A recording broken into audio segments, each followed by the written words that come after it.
In the end, he had underestimated Deputy Palace Master Yu. He had assumed she only excelled in pill alchemy, forgetting that any being who could step into the venerable realm had transcended the mortal plane, becoming an invincible overlord. Deity transformation, the very word deity is no empty boast. In midair, the colossal phantom Buddha had been refined until its Buddha light dimmed, its massive form flickered unsteadily like a candle guttering in the wind on the verge of collapse. At that very moment, Deputy Palace Master Yu formed a mystic seal with her hands, her expression impassive as a deity enthroned above the Brahma heavens, and uttered icily, "Great Son Tathagata." Before the words left her lips, the great Buddha's radiance erupted in a furious blaze. Golden light surged forth, blanketing heaven and earth. Wherever it passed, the raging flames were instantly extinguished, and the churning sea was forcibly smoothed into a mirror. Without a single ripple, Deputy Palace Master Yu gritted her teeth, pouring out her soul power from her brow without reservation, desperately holding up the descending domain. For a moment, two heaven-shaking, earth-shattering forces locked in a deadly stalemate in midair, neither able to overcome the other. At this critical juncture, a sharp glint flashed in Fang Chen's eyes. An opportunity had arisen. This was definitely the best moment for him to escape. With a thought, he was about to activate his space origin and vanish into the void. Yet just as the power was about to surge, an extreme caution seized him, making him abruptly halt. He stealthily retrieved the jade slip that contained the black jade bloodline talent of the 9-fragrance stronghold chief and slipped it into his mouth. Because he remembered that two-star giant king. If he were his opponent, now would be the perfect moment for a sneak attack. Of course, provided that the terrifying two-star giant king had truly pursued him here. As soon as the jade slip entered his mouth, all subtle scents of heaven and earth surged into his nostrils like a tidal wave. The sandalwood fragrance of the Buddha's path, the exotic aroma of pills, the bodily scent of the male and female disciples, and a wild, primal aura thick with slaughter and wilderness. Fang Chen's pupils constricted to pinpoints, his gaze like icy lightning, instantly locking onto the shoulder of the male disciple standing beside Deputy Palace Master Yu. There, clinging inconspicuously, was a tiny figure the size of a dust mote, barely visible to the naked eye, suppressing its aura, waiting to strike. It was the two-star giant king.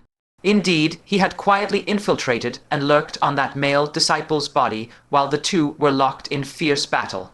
Fang Chen's expression changed drastically. With all his might, he bellowed a warning, "Beware the two-star giant king." What? Deputy Palace Master Yu's face paled upon hearing this. Although she had no idea where the so-called Giant King was hiding, only one thought occupied her mind. She knew all too well who the Giant King hated the most. Without a second thought, she tightly clutched the black cauldron and shot backward in a frantic retreat. Simultaneously, the golden giant Buddha abruptly retracted its blazing radiance, and a merciful, majestic Sanskrit chant echoed through the void. "If my heart is unmoved, the brambles cannot move." Rings of invisible binding force spread out, instantly freezing the surrounding space into rigid solidity. However, how could a spatial confinement of this level trap a two-star giant king? The mote of dust, invisible to the naked eye, leaped lightly off the male disciple's shoulder. As it fell, a finger swelled madly, expanding in an instant to dozens of zhang in length, carrying world, annihilating force as it viciously crushed down toward the black cauldron. A cold voice thundered across the realm, "You too shall die." Using the trace of the purple-crimson princess's aura, the two-star giant king had long locked onto Fang Chen's exact position. He would not strike unless it was a sure kill. Having learned from his previous failure, he would leave Fang Chen no room to struggle this time. But Fang Chen had been on extreme guard against this giant king. How could he be caught unprepared? The very instant he shouted the warning to Deputy Palace Master Yu, the space origin within him had already been fiercely activated. The spatial force that originally only enveloped him suddenly expanded outward, sweeping Deputy Palace Master Yu not far away into its embrace.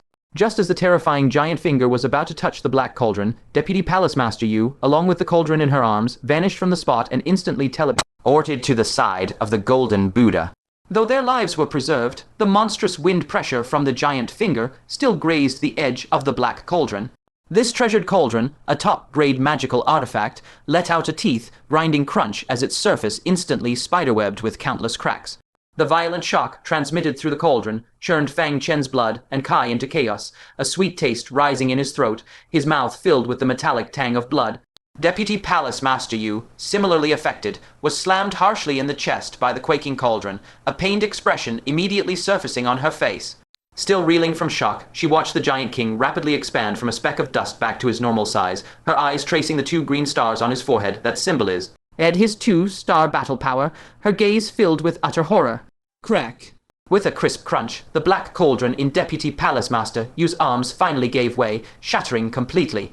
Fang Chen's figure flickered. He clumsily emerged from the wreckage, his expression grim, as he said in a deep voice, "He has come to kill me." What? Deputy Palace Master Yu was furious to the point of coughing up her heart's blood, rebuking him sternly. "Why didn't you say so earlier?" Having to deal with a celestial audition, Bodhisattva was already more than enough, and now a fearsome 2-star Giant King had appeared out of nowhere. But the moment those words left her mouth, she froze. She suddenly recalled that Fang Chen had told her from the start that he was being hunted by a powerful enemy, but she had stubbornly assumed he was bluffing, never taking it seriously. And now, remembering how Fang Chen had voluntarily slipped into the cauldron to hide even before she activated it, everything clicked into place. She had fallen victim to this damned brat's cunning scheme. Fang Chen had clearly intended to use her as a shield against these 2 peerless enemies, but to prevent her from complaining afterward, he had given her a preemptive vaccination. This move left her swallowing a bitter loss, unable even to voice her grievances. Deputy Palace Master Yu glared at Fang Chen in shame and rage, hissing between clenched teeth. "You despicable brat, are you playing me for a fool?" Fang Chen merely shrugged, his expression perfectly serene, like Jiang Tai Gong fishing, a willing hook takes the bait. "You, Deputy Palace Master," Yu gnashed her teeth, trembling with rage. She had thought she had thoroughly seen through Fang Chen's tricks, never expecting that this scoundrel would counter with a plot-twisting scheme. Fang Chen wiped the smirk off his face and said seriously, "Deputy Palace Master Yu, focus on the immediate threat. This 2-star Giant King is exceedingly difficult to handle." He paused, casting a glance at Deputy Palace Master Yu and the distant Golden Buddha, then continued, "You may not survive against him. Of course, if you abandon me and flee separately, you too might stand a slim chance." Deputy Palace Master Yu remained silent, her full attention fixed on the 2-star Giant King, who grinned savagely across from them. Just a few gusts of wind from his finger had caused such catastrophic damage. If she took a direct punch, her Dharma body would likely be torn apart on the spot. But to flee alone, that would be underestimating her far too much. If she, faced with a Giant King descended from the heavens, fled without a fight, wouldn't the world curse her behind her back when she returned to Dan Prefecture? Celestial audition, Bodhisattva, let us first join forces against this Giant King. We'll settle the dispute over Fang Chen afterwards. The golden giant Buddha pressed its palms together, uttering only one syllable, agreed. With those words, the great Buddha's hand gesture suddenly shifted. Left hand raised to the heavens, right hand touching the earth, and the ethereal, majestic voice resounded through the void once more. The spring breeze once turned to rain, nurturing all in silent grace. In an instant, the Buddha's radiance descended like a spring shower, silently pouring over the 2-star Giant King. The 2-star Giant King gave a heavy snort, his blood and Kai erupting violently, flinging the Buddha light off his body. Yet those splattered glints of light were like seeds taking root and sprouting. Tiny root hairs quietly burrowed into the Giant King's flesh and blood, madly draining his vital energy. Saturated with blood and Kai, the Buddha light rapidly swelled, transforming into countless thick, golden vines that instantly entwined him in a relentless grip. Meanwhile, the scattered Buddha light floating around drew life force from the sea below, surging in from all directions, layering binding upon binding. In a mere split second, the 2-star Giant King was completely encased in a mountain of entangling golden vines. In that instant, a brilliant gleam flashed in the eyes of Deputy Palace Master Yu, who had been biding her time. A strange, ashen-gray soul fire surged from the depths of her spirit, coalescing into a colossal pill furnace in her palm. Howling, it shot above the 2-star Giant King's head and slammed down, trapping him upside down within. A chanting, Buddha-like radiance purified the Giant King's negative emotions from within, searing his entire body until it sizzled and thick black smoke billowed into the sky. The grey soul fire plunged straight into his sea of consciousness, scorching his divine soul and inflicting agony enough to drive anyone to madness. A combined strike by these two should have been enough to suppress all spirit transformation venerables at the first decline of the heavenly human stage alive in this world. Yet the foe before them was a 2-star Giant King.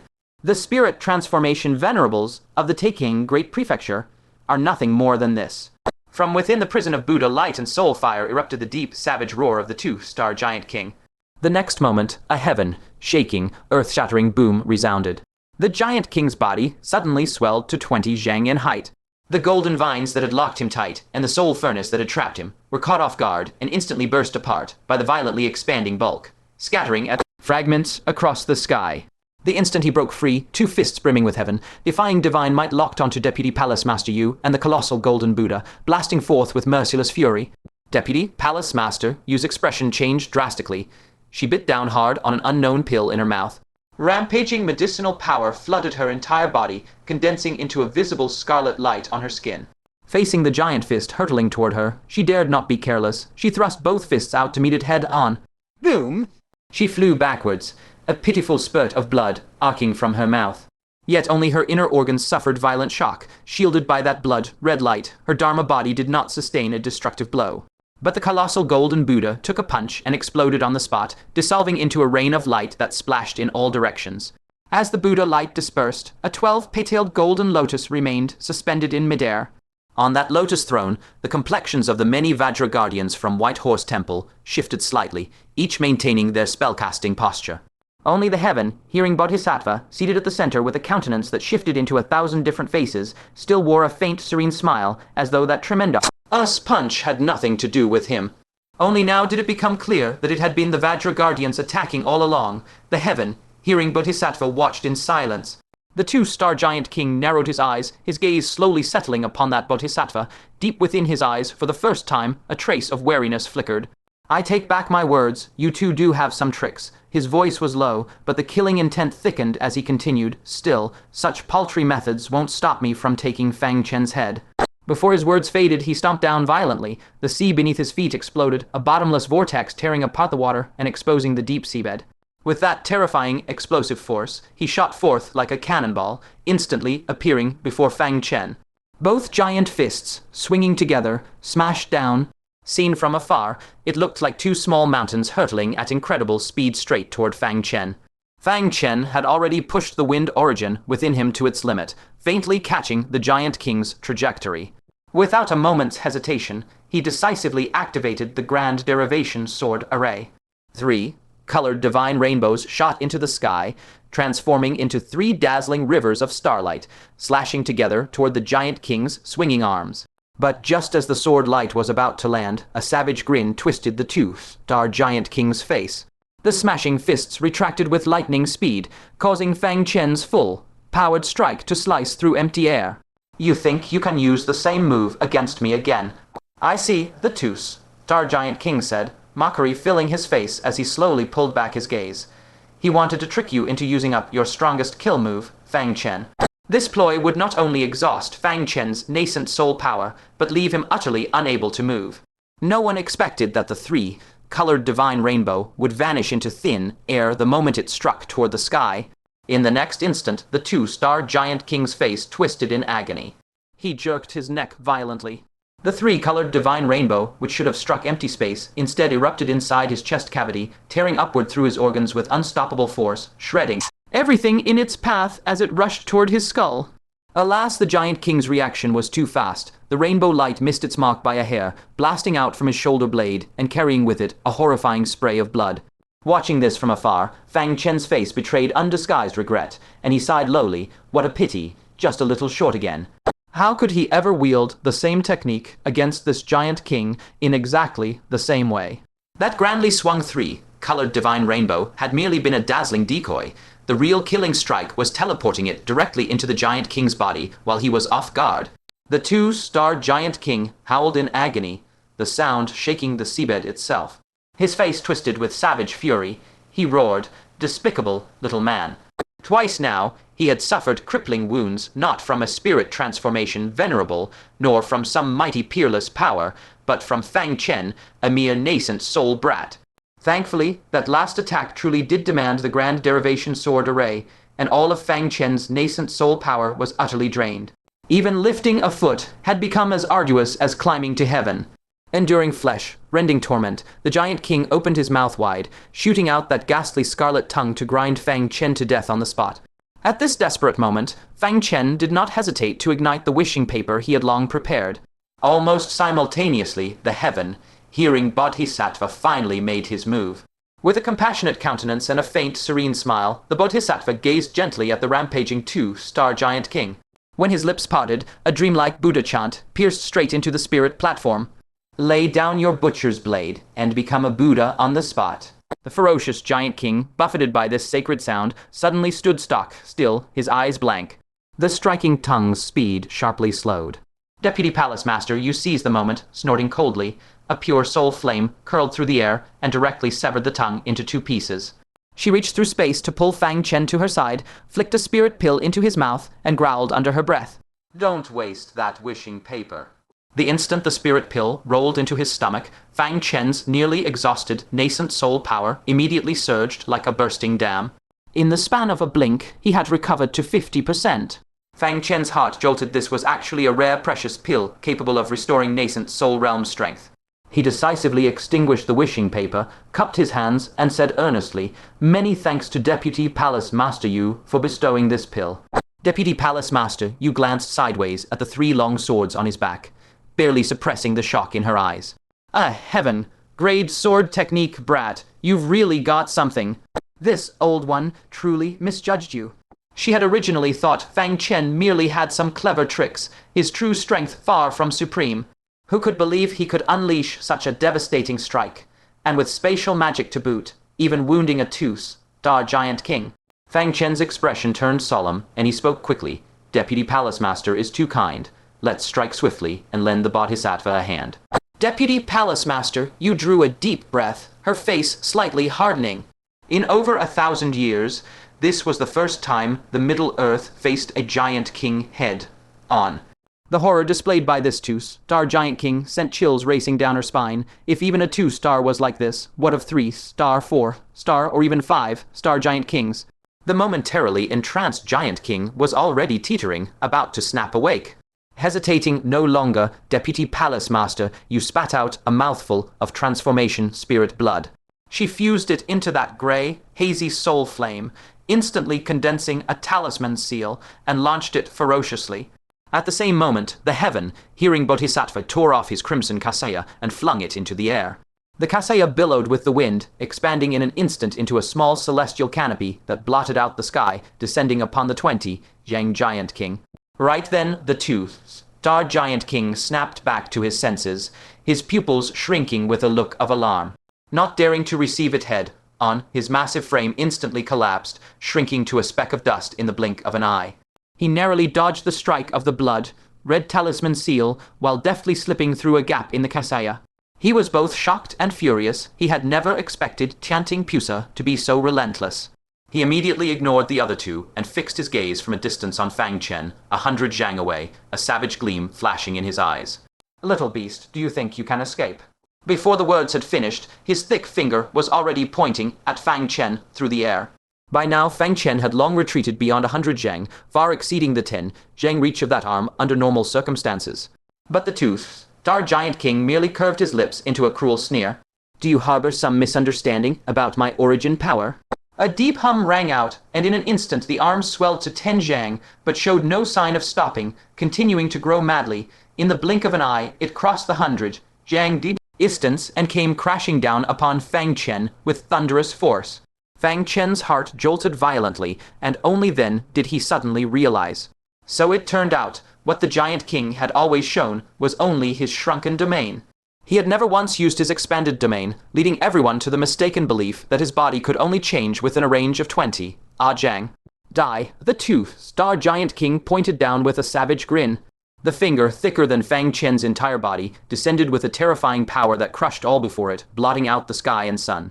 But what made the giant king's heart skip a beat was that, faced with this certain death, Fang Chen suddenly became calm. Instead of resisting or dodging, he spread his arms wide and openly welcomed the attack. This scene caused the two-star giant king's mind to flash to the image of Zinni Zunj, that fool who had desperately clutched the ice, sealed fortune transfer lock and transferred the blow meant to kill Fang Chen onto himself. And then he recalled the spatial teleportation Fang Chen had just used on him. Could this brat have teleported the tricolor divine rainbow into him, and at the same time slipped that damned fortune transfer lock into his body as well?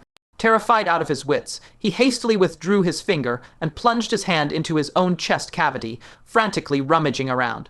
Sure enough, he had actually grabbed a foreign object.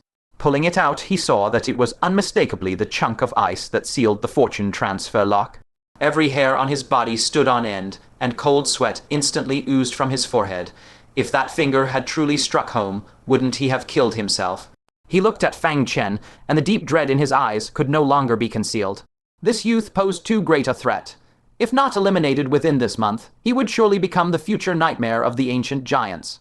He fiercely hurled the fortune transfer lock away, the killing intent in his eyes rekindled, and he once more drove a finger toward Fang Chen, roaring, "You have no more tricks to play." But this delay had allowed Pusa and Deputy Palace Master Yu to free their hands. One activated a rune, the other manipulated a kaseya, and once again they attacked from both sides. The two Star Giant Kings snorted coldly, repeating the same old trick, "What can it do to me?" He resorted to the same tactic, collapsing into a speck of dust to evade the runic attack. As minuscule as he was, he easily dodged it. But eerily, the rune, upon striking the descending kaseya, abruptly rebounded without the slightest deviation. It smacked directly onto the Giant King, who had shrunk to a mote of dust. Boom! The rune, imbued with the blood of a deity transformation, venerable and soul flames, exploded on the spot. Ayarg! The two-star Giant King was hit squarely by the blast. A bloody hole exploded in his chest, black blood spraying. A heart-rending wail of pain erupted from his mouth, churning the surrounding sea region into towering waves. Even Deputy Palace Master Yu was stunned by this scene and muttered, "Is this a coincidence?" The two-star Giant King had no time to ponder further, because that kaseya was already pressing down on him, about to envelop him completely. Following his previous method, he located a gap in the kaseya and leaped forward to slip out. But at that very moment, from the prefecture-level teleportation array beneath the sea, a chaotic spatial fluctuation suddenly surged upward. The descending kaseya, carried by the wave, like turbulence, happened to stick to the Giant King just as he was passing through the gap, and as if coming alive, it rapidly tightened and entangled him. No, the two-star Giant King, alarmed and enraged, hastily expanded his body, trying to break free from the eerie kaseya. But as he enlarged, the kaseya likewise expanded boundlessly. As he shrank, the kaseya shrank along with him. In mere moments, the Giant King was wrapped tightly from head to toe. "You swarm of ants, how dare you think you can bind me? Break!" His entire body's kai and blood boiled, and he roared toward the heavens. The kaseya binding him emitted the sound of tearing rip by rip, and it seemed it was about to be torn apart by his brute strength. At this dire moment, a bizarre scene unfolded once more.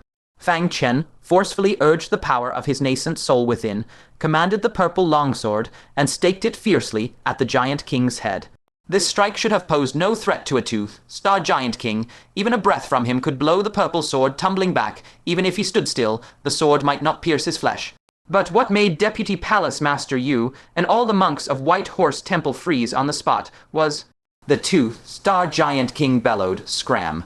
The purple sword, as expected, was blown back. But no one had anticipated that the prefecture-level teleportation array below would once again erupt with spatial power fluctuations. Purple sword, caught in this surge while retreating, suddenly reversed its trajectory and stabbed like lightning toward the Giant King's head. Without any deviation, it precisely pierced straight into one of his eyes. The eye, without a doubt, was the most vulnerable spot on the Giant King's head. A sickening squelch resounded as the purple sword pierced through the eyeball and stabbed deep into his skull, embedding itself like a barb firmly lodged in his head. The two-star Giant King, in unbearable agony, screamed frantically, "What in the world is going on?" Being hit by the rebounding rune fine, that was just his bad luck. First time he was affected by the teleportation array's spatial burst and got entangled by the kaseya. That too was his misfortune. But this second time, at a critical moment, being influenced by the teleportation array's spatial burst again and suffering a fatal injury. This was simply seeing a living ghost. Absolutely uncanny. Soon the two-star Giant King reacted. Clutching his bleeding eye, his blurry vision glared fiercely into the distance. He saw Fang Chen's expression calm, as if nothing had anything to do with him. Under the extreme pain and towering rage, the two-star Giant King let out an earth-shaking roar. Did you put something else inside my body?" Fang Chen spoke calmly, his voice without a ripple. "You're about to die, why ask so many questions?" Indeed. Apart from the tricolor divine rainbow and the fortune transfer lock, he had indeed planted another object. Both the tricolor divine rainbow and the fortune transfer lock he had used before the two-star Giant King's eyes. A being as cunning as the two-star Giant King, how could he fall for such a trick?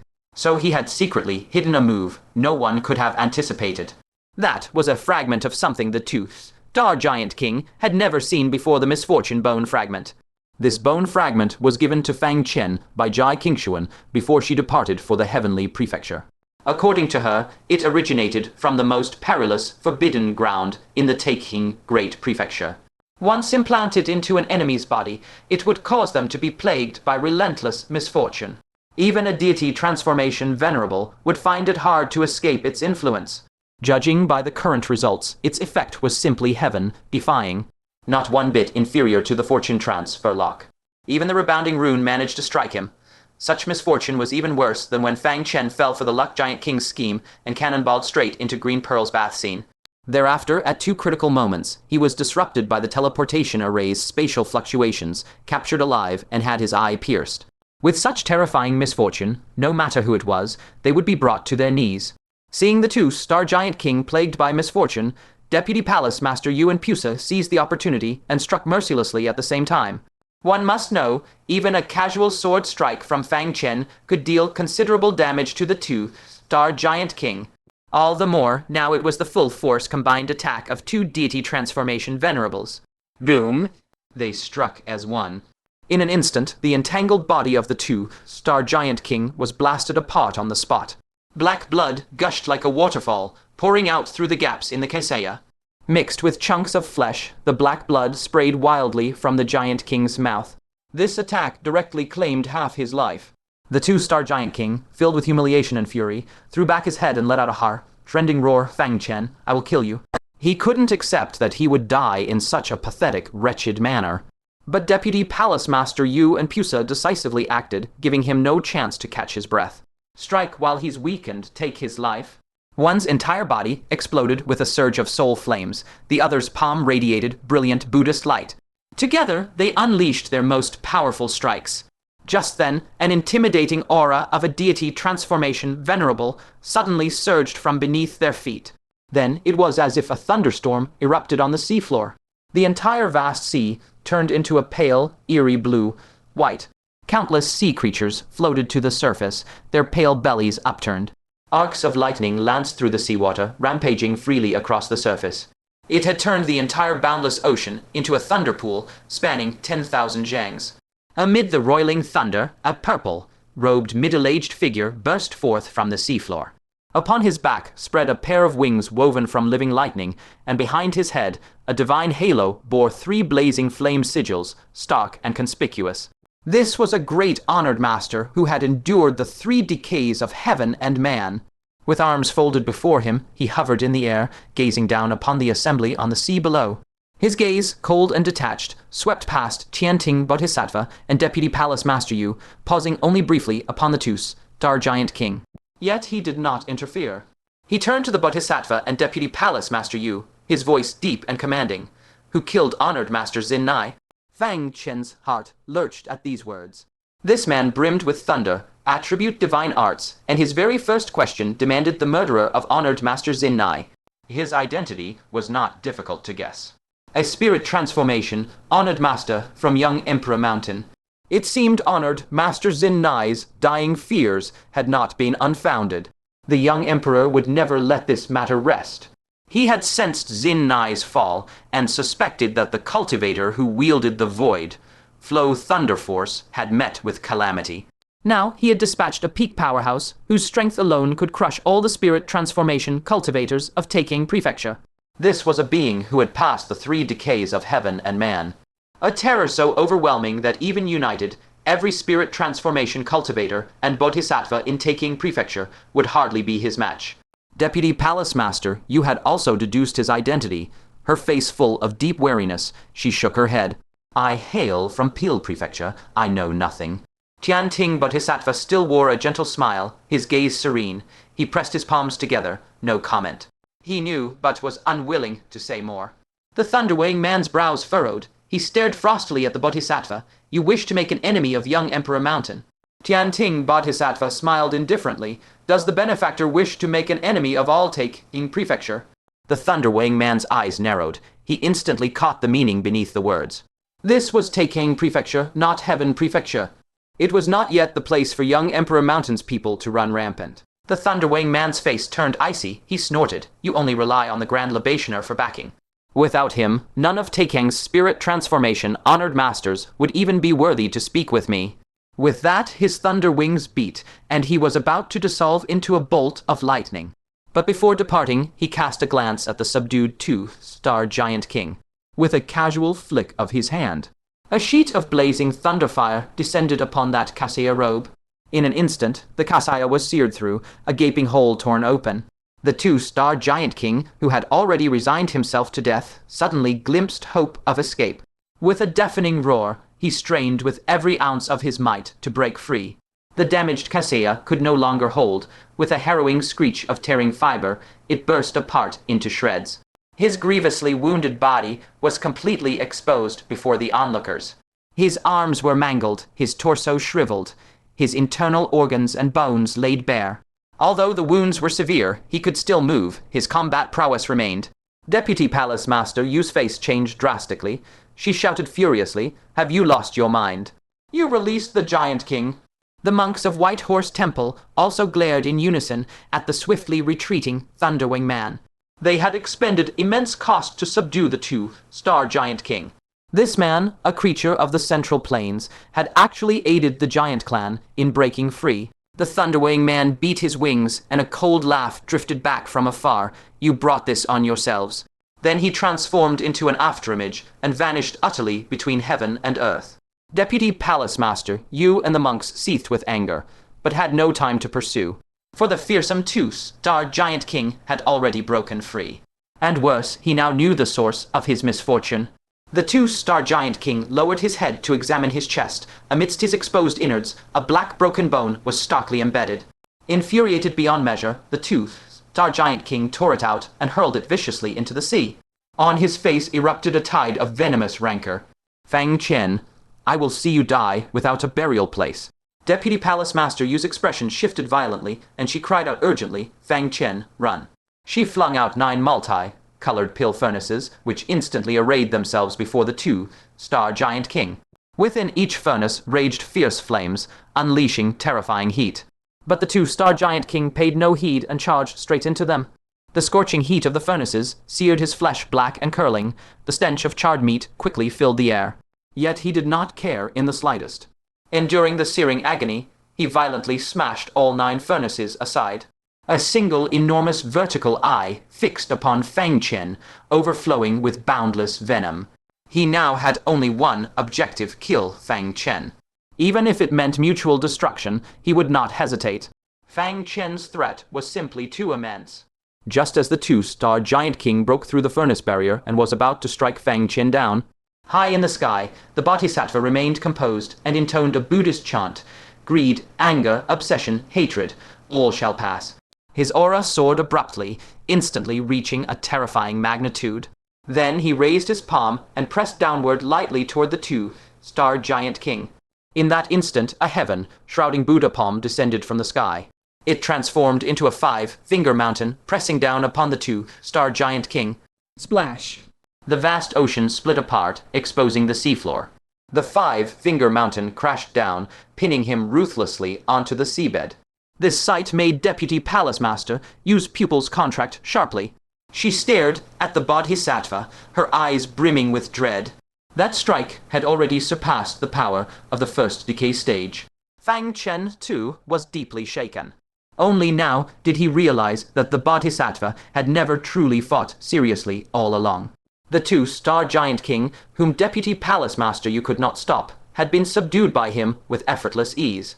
Just what level of power did this Bodhisattva possess? "Get up!" came the Giant King's roaring shout from beneath the sea. The explosive roar of the two-star Giant King erupted from the seafloor. With every shred of his strength, he struggled furiously, heaving the 5-finger mountain upward. The Bodhisattva glanced down, a faint smile on his lips, and rode his 12-petaled golden lotus to land gently upon the 5-finger mountain. Boom! The mountain's weight instantly multiplied, once again crushing the two-star Giant King beneath. No matter how frantically he struggled, he could not budge an inch.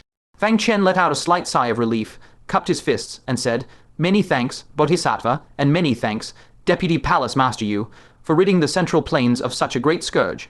First honored Master Zhenyan and the Demoness, now the Bodhisattva and Deputy Palace Master Yu, 3 spirit transformation cultivators and 1 Bodhisattva had entered the fray one after another, expending tremendous effort before finally subduing him. It was unimaginable. Had he been allowed to descend upon taking prefecture alongside the ancient giant, the destruction would have been catastrophic. Perhaps even spirit transformation, honored masters, would have fallen at his hands. Tianting Bodhisattva looked at Deputy Palace Master Yu and said, with light-hearted ease, Deputy Palace Master Yu, I leave him to you. Deputy Palace Master Yu chuckled coldly, a chilling gleam in her eyes. Fine, if your Buddhist sect cannot deliver him, I shall deliver him myself. Before her words faded, her figure flickered, and she had already darted under the 5-finger mountain. She fixed a sharp gaze on the two Star Giant King and sneered coldly, You dare kill a prodigy alchemist of my central plains. Who gave you the nerve? Seeing this, Fang Chen's long-strung nerves finally relaxed a little. At last, the dust had settled. But who would have expected, just as Deputy Palace Master, you gathered soul fire in her palm. At the edge of heaven and earth, a bolt of purple lightning abruptly condensed into an arrow and came tearing through the void. The purple lightning arrow stretched 1,000 zhangs long. At a glance, it looked like a thunder beam ripping the heavens asunder. Everywhere it passed, the sky was forcibly ripped apart, revealing faint black lines of the void. The might of this single strike had plainly exceeded the limits of the 3 decays of heaven and man. The one who struck was none other than that thunderweighing man who should have long since left. He had never gone far, but lurked in the shadows, and seized the moment when Deputy Palace Master Yu and the Bodhisattva were suppressing the Giant King to loose this fatal arrow.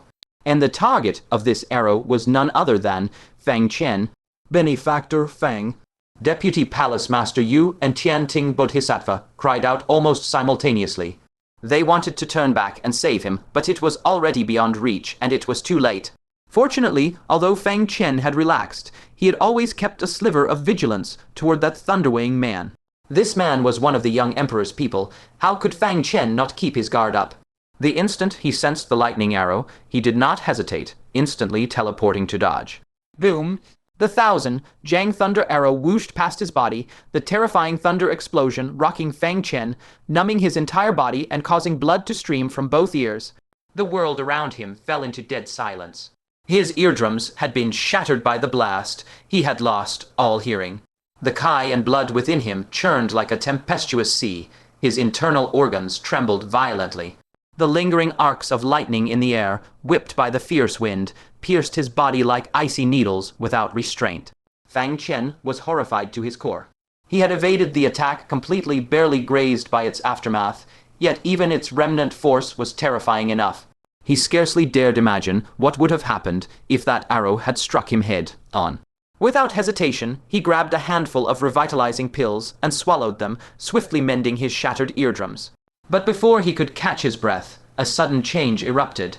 From behind, a monstrous aura as crushing as a mountain descended, and an icy voice spoke indifferently. That waste Xinnai searched for the Voidflow Thunder Force for over half a year, and couldn't find it. Turns out it was here all along. Fang Chen whirled around sharply. The thunder-winged man stood with arms crossed, coldly looking down upon him. On his forehead, wisps of lightning arcs seeped out, coalescing into a vertical thunder eye that fixed squarely on Fang Chen. It was that eye which had seen through the Voidflow Thunder Force hidden within his body. Although my mission isn't to hunt you down, since we've met, I'll just eliminate you in passing.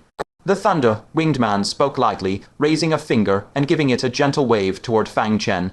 Fortunately, the heavenly listener, Bodhisattva, and Deputy Palace Master, you had already reacted.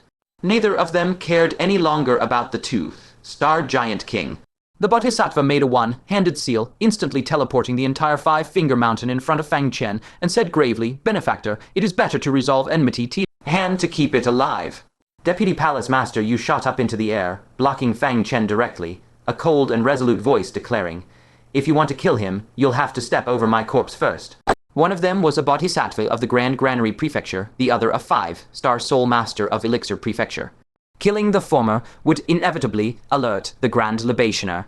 Killing the latter, Elixir Prefecture had a great venerable of the 5 declines of heaven and man presiding there. The thunder, Winged Man narrowed his eyes slightly, pondered for a moment, then merely gave Fang Chen a cold glare. Fine, since you two are protecting him, I'll leave it. Contrary to everyone's expectations, the Thunder Winged Man gave up on killing Fang Chen with startling ease. He spread the enormous thunder wings on his back, about to depart. But at that moment, another sudden change occurred. The originally suppressed two-star Giant King unexpectedly broke free from its restraints. Seeing the Thunder Winged Man present, not only did it show no fear, but its eyes shifted, revealing intense malice. It opened its bloody maw without hesitation, and its long scarlet tongue shot toward Fang Chen like a venomous dragon. Both the Bodhisattva and Deputy Palace Master, you sensed the Giant King's sudden move and acted simultaneously. Vile beast, you still dare to rampage. Deputy Palace Master, you shouted sharply. The 9 alchemy furnaces scattered around spewed forth blazing flames, rushing to meet the tongue. The Bodhisattva also propelled the 5-finger mountain, attempting to shield Fang Chen. With the 2 joining forces to protect him, it would not have been easy for the heavily injured 2-star Giant King to kill Fang Chen. Yet, even knowing its tongue would be severely damaged by them, the Giant King showed no sign of stopping, still hurtling straight towards Fang Chen. Fang Chen countered with a backhand move, a tricolored divine rainbow spiraling above his head, as if facing a deadly foe.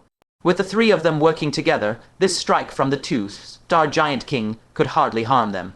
But what they absolutely did not expect was that the distant Thunder Winged Man raised an eyebrow, the corner of his mouth slowly curling into a mocking smile.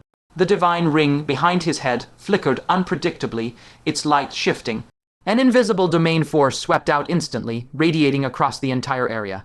The moment Fang Chen was brushed by that domain, the tricolored divine rainbow above his head abruptly lost control, eerily reverting into 3 longswords and dropping down. Deputy Palace Master used 9 alchemy furnaces, also seemed to lose all power sustaining them, clattering to the ground. Even the 5-finger mountain, condensed from the Bodhisattva's pure Buddhist power, collapsed and dispersed in that instant. All the divine arts and mystical powers the 3 had activated regressed to their initial states. Only the 2-star Giant King, whose tongue attack relied purely on physical strength, was completely unaffected. Deputy Palace Master Yu's expression changed drastically, shrieking in fury and alarm, "You ambushed us." At this moment, when the 2-star Giant King sought Fang Chen's life without their defenses, who would protect Fang Chen? No wonder the Giant King kept attacking, despite knowing it couldn't win. It had known all along that the Thunder Winged Man would use its hand to eliminate Fang Chen.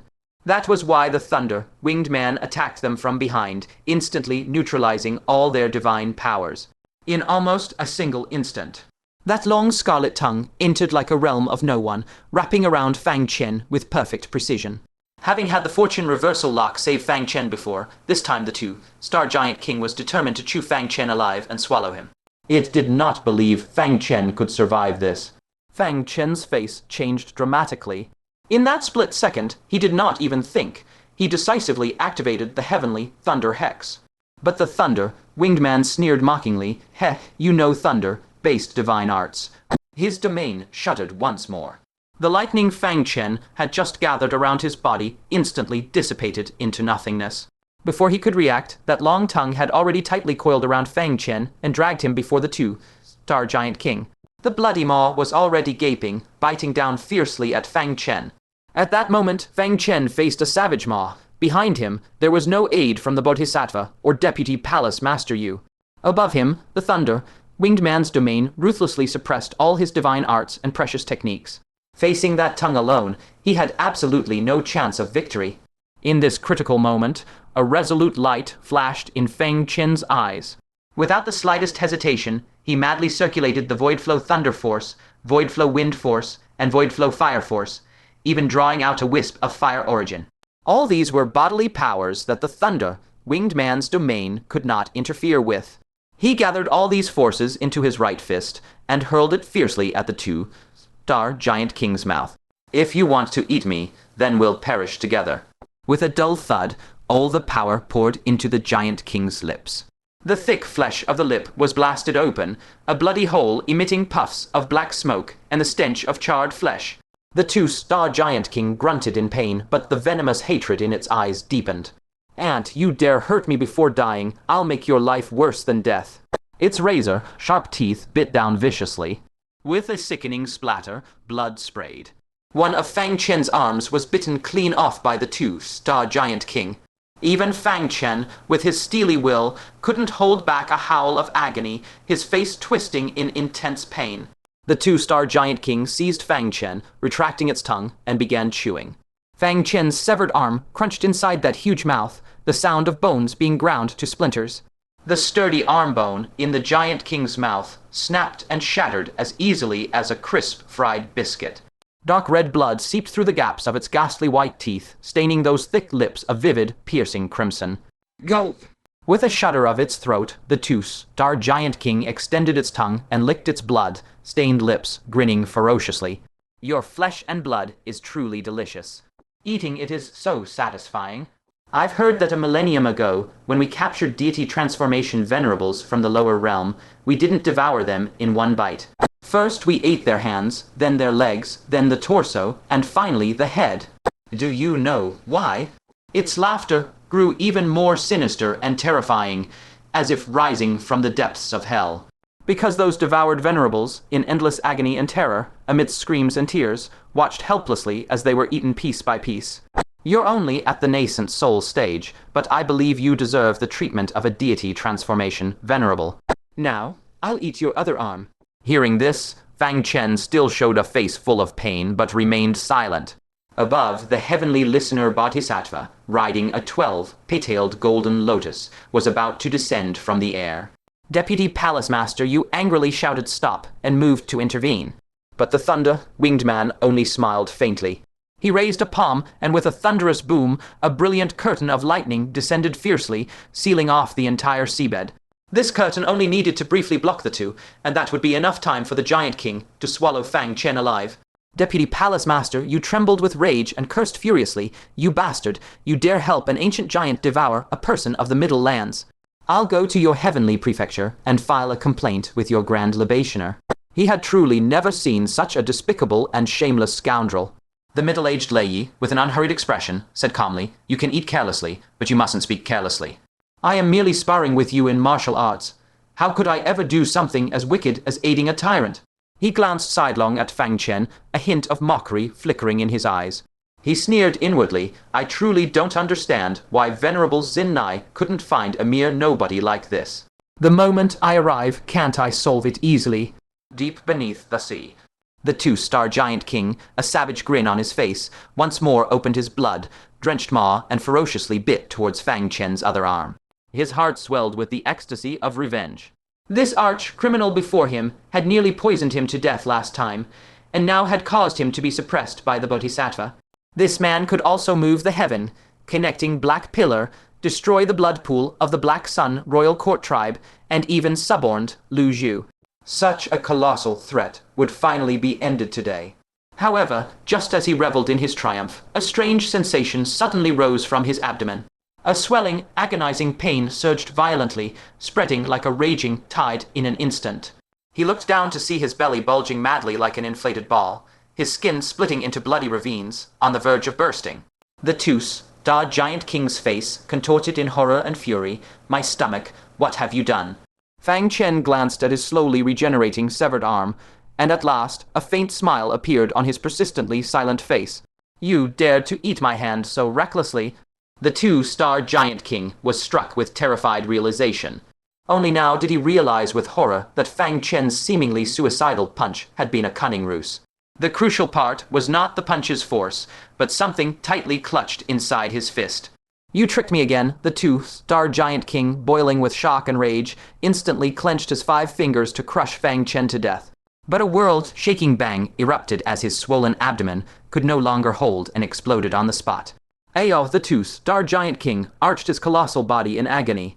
Yet this was far from over. As his stomach burst, a bizarre force surged against the gushing blood, spreading throughout his body, causing multiple parts to rapidly swell.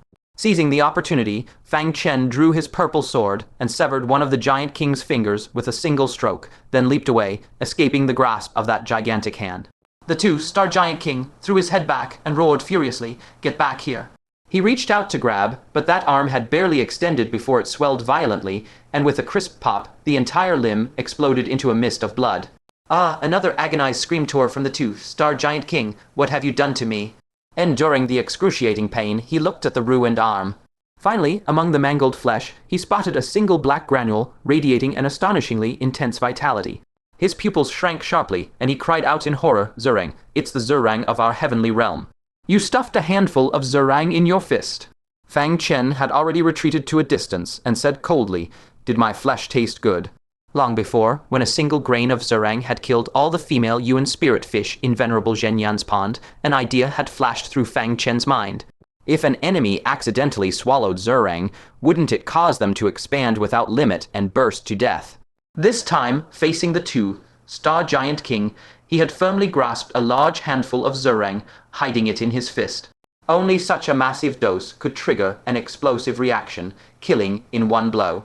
Realizing what monstrous substance he had swallowed, the two, Star Giant King, was overcome with ultimate terror. He frantically activated his domain, causing his body to swell several times larger, hoping to counteract the expansion. But it was utterly useless. The Zurang's expansion synchronized perfectly with his body.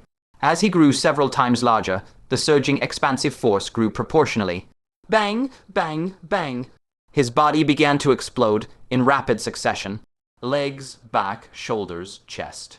In mere moments, the giant over 20 zhang tall collapsed visibly into a mountain of shredded flesh. Only a single enormous head remained, lolling atop the pile of meat. But even that head was still rapidly expanding. Overcome with terror and fury, he let out a venomous roar, Fang Chen, our ancient giants will never let you go. He was utterly unwilling to accept this. A mighty Tus, Star Giant King, dying at the hands of a mere nascent Soul Junior, and in such a humiliating manner. Fang Chen said nothing more. He flipped his hand to produce the mirror, reflecting the scene to Princess Zaijiang within. Your kinsman is about to die. Would you like to comfort him? Princess Zaijiang gazed calmly at the heap of flesh, her eyes devoid of any emotion. She said indifferently, for the great cause of our people, sacrifices must be made. I am the same, and so is he. If you thought the death of a single Tus, Star Giant King, would anger me, you have unfortunately failed. Fang Chen's expression remained calm. I am the one who killed him. Princess Zaijiang remained unruffled. I expected as much. Having witnessed Fang Chen's methods, she had long had a premonition that the two, Star Giant King, might not be able to kill Fang Chen, and might even end up dead at his hands instead. Now, that premonition had indeed become reality. Fang Chen added, I used Zurang to kill him. Princess Zaijiang frowned slightly, a trace of surprise flashing in her eyes. Where did Fang Chen get Zurang? This substance was only bestowed upon a select few 4 Star and 5 Star Giant Kings who had rendered immense merit. But she quickly grasped the implication in Fang Chen's words. Her pupils contracted sharply, and she exclaimed in shock, How did you do it? When she noticed Fang Chen's severed arm, she instantly understood everything. Fang Chen had sacrificed his arm to make the Tus, Star Giant King, swallow a massive amount of Zurang. She asked grimly, How much Zurang do you still have? This was the most critical question. Fang Chen killing a Tus, Star Giant King, was nothing extraordinary. After all, men like him were few and far between in the entire Central Plains. But his method of using Zurang to kill Giant Kings could be replicated. If those human warriors willing to sacrifice themselves carried Zurang and let the Giant Kings swallow them, what would the consequences be? Threads of cold sweat seeped from her forehead. By then, it wouldn't be just 1 or 2 Giant Kings dying. As long as there was sufficient Zurang and the Giant Kings were off guard, theoretically, all Giant Kings could meet the same fate. Fang Chen had blazed a bloody trail, specifically for hunting Giant Kings. Cruel as it was lethally effective. Fang Chen smiled faintly, plenty more, enough to make even a princess like you feel your heart being cut to pieces. Fang Chen, Princess Zaijiang, clenched her fists, grinding her silver teeth.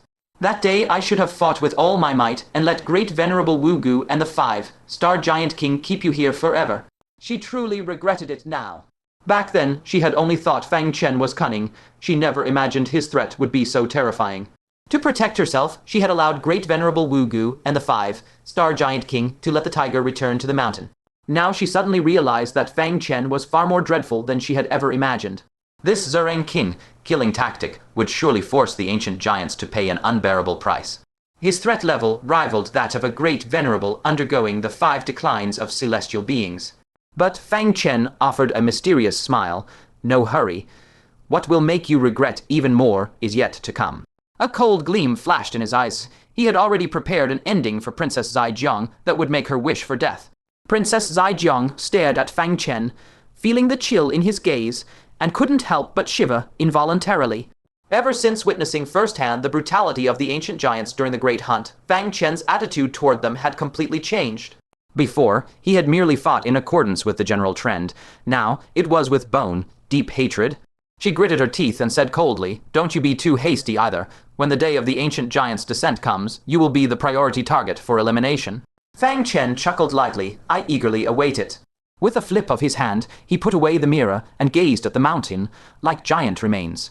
"Thank you," he said coolly, "for blazing a brand. New path for my Grand Granary province. I will make good use of this Zertang to kill more of your kin." The two-star giant king, enraged to the point of madness, opened his blood, spurting maw with all his might, and let out a venomous roar. "You will die a terrible death." Before the words finished, a muffled boom sounded as the head finally reached its limit and exploded on the spot.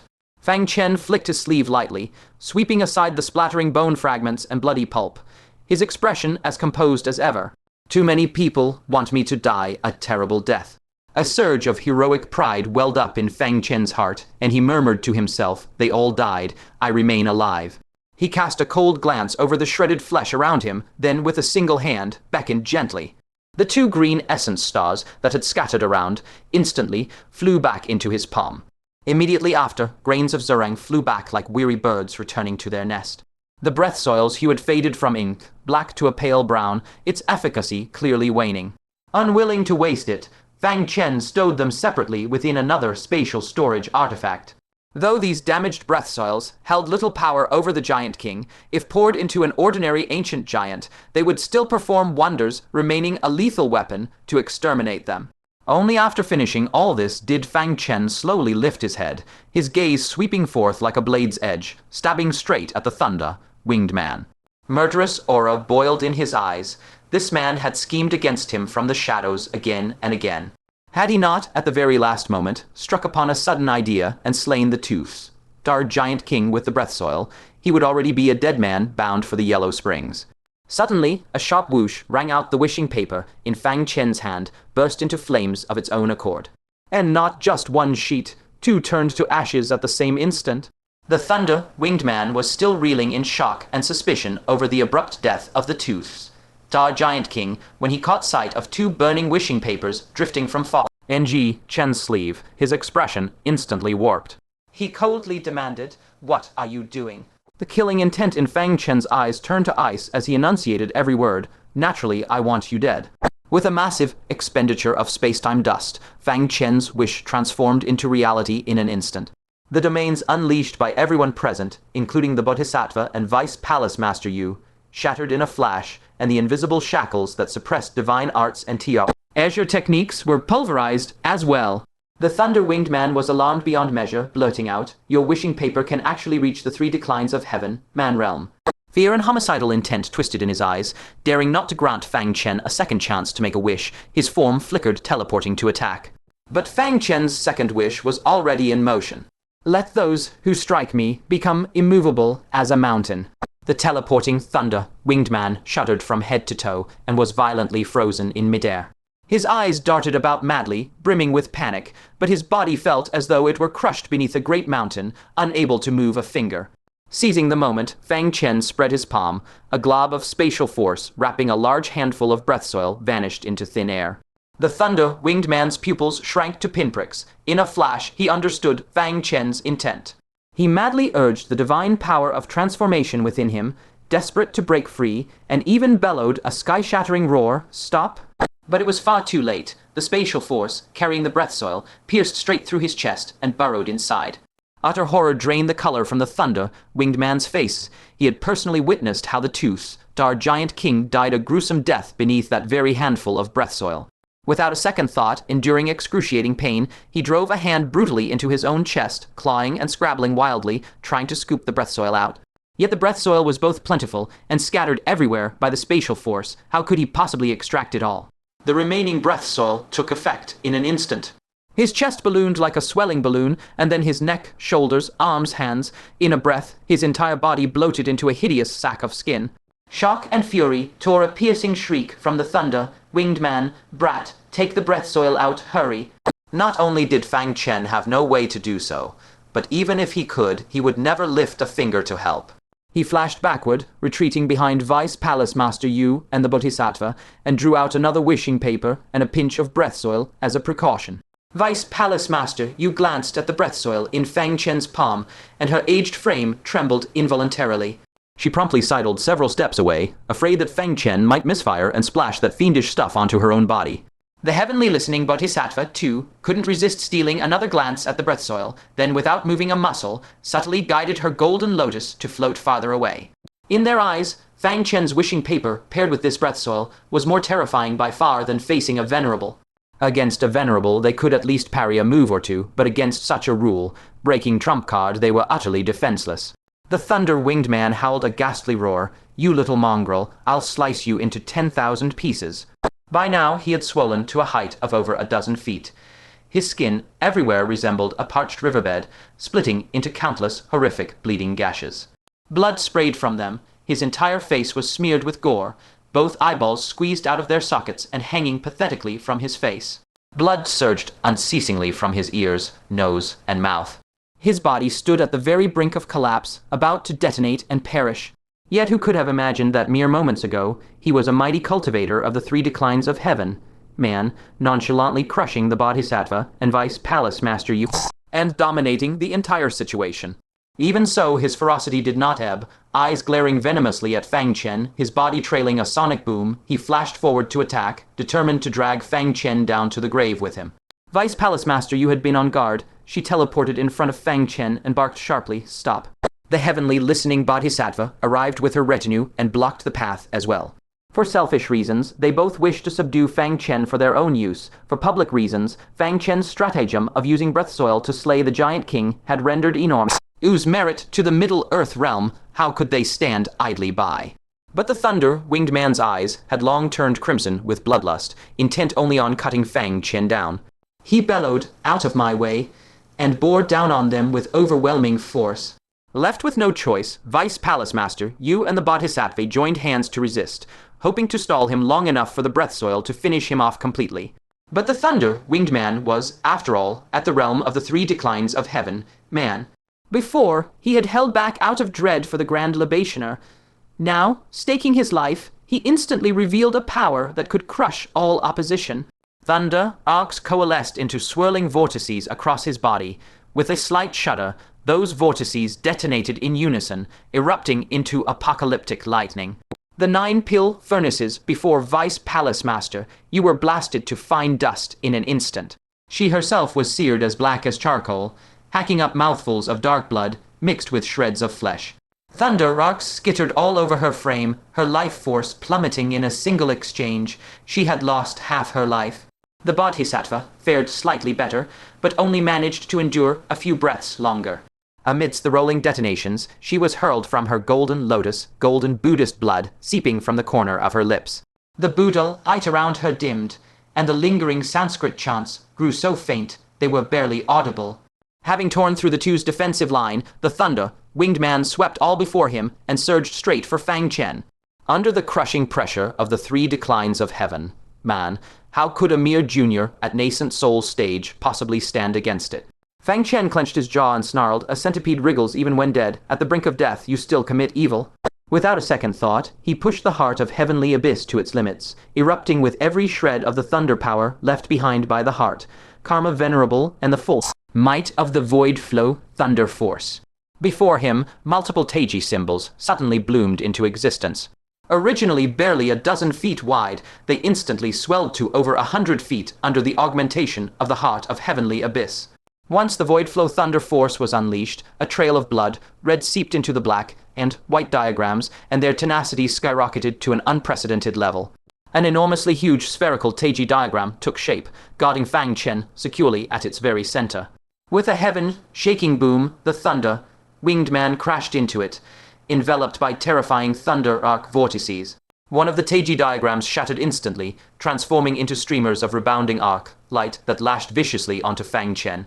Fang Chen's kai and blood roiled violently. A jet of blood shot from his mouth like an arrow, and his face drained to a pale golden shade. That single blow alone had inflicted grievous wounds. Just as the thunder, winged man was about to crash into the sphere, the surrounding Teiji diagrams rushed forward, sealing the breach while continuously contracting, every point now overlapped by 2 layers of diagrams. When the thunder arc vortices exploded once more, they could still tear the diagrams, but no longer did they produce that lethal rebounding arc light. The spherical Teiji shrank urgently inward, compressing down to a dozen feet across, each spot reinforced by 3 overlapping diagram layers. This was his final bulwark. Fortunately, when the thunder arc vortices detonated again, they merely blasted countless fine cracks into the 3 layers, yet the sphere held steady. However, before Fang Chen could even release a breath, the thunder, winged man seeing his thunder arcs actually blocked, erupted in a furious roar. "You little bastard, go die." He raised his fist, condensing his entire divine transformation power and all his thunder-based divine arts into a single point, and slammed it viciously towards the spherical Teiji. The might of this blow far outstripped the thunder arc vortices. Fang Chen's heart pounded wildly, the stench of death pressing against his face even a heaven. Man, third decline expert on the verge of death, was still an opponent far beyond his league. Yet just as the strike was barely converging into form, a muffled detonation rang out. His arms exploded first.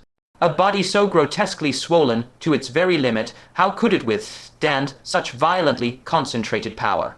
The thunder-winged man let out a despairing shriek, and then his chest ruptured, his neck ruptured, and his head boomed into a skyful of bloody mist. After a rapid chain of explosions, this mighty cultivator of the 3 declines of heaven, man, finally perished in a body-shattering detonation. Thus, this peerless paragon of the 3 declines of heaven, man, was buried alive by a mere handful of breath soil. Fang Chen wiped the blood from the corner of his mouth with a hand, his face revealing the sheer relief of having survived the calamity. Yet he dared not delay an instant longer. He hastily recalled the breath soil and plunged headfirst into the icy depths of the sea. Amidst the dark undercurrents, he searched for the broken bone of misfortune and the fortune-shifting lock that the two-star giant king had hurled into the ocean. After recovering his treasure, he decisively activated the bronze locust. His form flickered, instantly spanning 500 li, and he fled headlong without a backward glance. The 2-star giant king and the thunderwing middle-aged cultivator were dead, but the bodhisattva and vice palace master you were still present. Fang Chen had not forgotten why he came to the North Sea. Vice palace master, you took a long moment to collect herself before laughing in spite of herself. Heh, he sure can run. Still reeling from the shock of a mighty 3 declines of heaven, man-powerhouse falling, Fang Chen already simply slipped away. The bodhisattva gently wiped the Buddhist blood from the corner of his mouth, gazed at the corpses of the giant king and the thunder-weighing middle-aged man, and that faint, serene smile returned to his face. Slowly he spoke, as expected of a Buddha's son. He thinks what ordinary folk cannot imagine, does what ordinary folk dare not attempt. This seat has resolved to deliver him. Having spoken, he returned to the golden lotus and led the host of monks in pursuit of the direction Fang Chen had fled.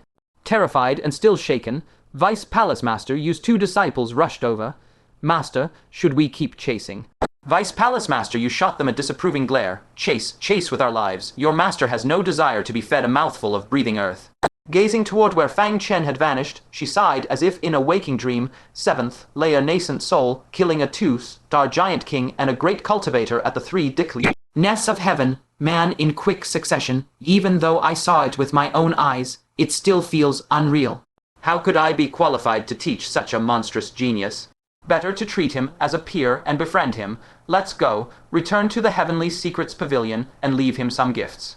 She did not notice that the scattered chunks of the thunderwing middle-aged cultivator's corpse were slowly drifting, converging toward a certain direction in the seawater. Elsewhere, the bodhisattva was in relentless pursuit with his retinue. Abbot Puguang pressed his palms together and asked respectfully, "Bodhisattva, what if Benefactor Fang refuses to join our Buddhist order?" Having witnessed with their own eyes Fang Chen slay the giant king and the 3 declines of heaven, man great master, all the monks were now deeply apprehensive. If Fang Chen resisted with all his might and also used the breathing earth against the bodhisattva, the consequences would be unimaginable. The bodhisattva smiled faintly. The Buddha's son has exhausted his various powers and cannot regain his former might. As for his breathing earth with sufficient precaution, it will be difficult to harm this seat. Hearing this, the monks relaxed slightly. Indeed, Fang Chen was now severely injured, with barely any nascent soul power left, and his thunder power completely depleted. This was his weakest moment. Though the breathing earth was formidable, it required coordination with spatial arts to be truly effective.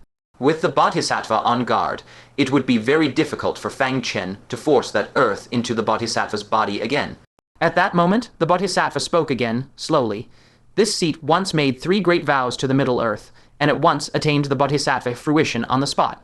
The first great vow, to hear the voices of all sentient beings of heaven and earth, and fulfill their wishes. The second great vow, to deliver all spirits across heaven and earth that ought to be delivered. Today, this seat shall enact this second great vow, and deliver the Buddhist son. Upon hearing these words, the eyes of all the monks lit up. When one cultivates Buddhism to the Bodhisattva realm, one must make great vows to heaven and earth to attain fruition. This is the cosmic responsibility one bears in becoming a Bodhisattva. And when a great vow is enacted, the Bodhisattva will possess abilities far surpassing his current realm. For instance, hearing the voices of all sentient beings is something that even a spirit severing Venerable at the first decline of heaven, man could never achieve, and even the grand Dilabhashana cannot hear all the voices of the beings in the entire take in great continent. This is the sublime power of a great vow. Now that the Bodhisattva was enacting his second great vow, his power of deliverance would be unstoppable throughout the take in great continent, and Fang Chen could not possibly escape. Abbot Puguang revealed a compassionate smile. The Bodhisattva's first deliverance of a person will surely succeed. Meanwhile, Fang Chen was dragging his broken body toward the direction of the mainland in escape. He swallowed 2 handfuls of revival pills in quick succession. Only then did his complexion turn from a sickly gold to red, gradually regaining a healthy flush. Yet his internal injuries and the severed arm would still need half a day to fully heal. Fang Chen looked down at his battered state, couldn't help a bitter smile, and muttered to himself, another day of sheer loss. Calculating carefully, this trip had cost him 2 sheets of wish paper, an incalculable amount of space-time dust, plus all the thunder power Venerable Heart Sin had left him, just sent to barely survive. If he had to speak of gains, there were only the 2 origin stars and discovering the wondrous use of breathing earth. And more fatally, the trouble was far from over. He could clearly sense a strand of Buddhist aura rapidly drawing near. That Bodhisattva had not given up, and was absolutely determined to deliver him into the Buddhist fold. Damned Bodhisattva, is he forcing me to become a monk? Fang Chen's face darkened. Now was his most vulnerable moment, with what little nascent soul power remained, and thunder power completely exhausted, making swift flight impossible. To escape at once, he could only use the wish paper to instantly travel 80,000 li. But when he took out the wish paper, he saw that only a measly 3 sheets remained. Each use meant 1 fewer, and these were trump cards to be combined with breathing earth to annihilate powerful foes. Unless absolutely forced, he must not waste any more. But relying only on nascent soul power to fly slowly would never allow him to escape the Bodhisattva's pursuit. What could he do? As he pondered, a sharp glint suddenly flashed in his eyes, as if he had thought of an idea, but then he hesitated. Feeling the Buddhist aura drawing ever closer, Fang Chen fiercely grit his teeth and brought out the remains of an eminent monk he had discovered in that temple beneath the ancient capital of the 9 demon dynasties. This skeleton was something he had found together with the Bodhi tree back then. After the eminent monk had passed away, he sat cross-legged beneath the Bodhi tree, draped in a middle grade spirit artifact Kesaya, a lower grade spirit artifact staff across his knees, and a lower grade spirit artifact alms bowl cradled in his hands. Fang Chen had never touched these relics before, but now he had reached the point where he had no choice but to borrow them. He snapped a finger, and a wisp of ghostly blue netherworld ghost fire ignited at his fingertip. He swept it over his head. The flame silently seared, accompanied by a faint sizzling sound. His full head of black hair instantly turned to ash, and the smell of burnt proteins rose in the air. Immediately after, he concentrated fire on his 5 fingers, and swiftly branded several ordination scars onto his crown, flesh sizzling audibly. That done, he shed his clothes, took out the middle-aged human skin mask he had obtained in Hunyuan state, and carefully pressed it onto his face. Then he bowed deeply to the eminent monk's remains, silently intoning, "Master, forgive this offense. This junior borrows your relics for a while." He removed the Kesaya from the monk and draped it over himself, picked up the staff and the alms bowl. Afterward, he plucked several leaves from the Bodhi tree and placed them on various parts of his body. As soon as the Bodhi leaves touched his skin, they emitted intense, dense Buddhist light, enveloping his entire form.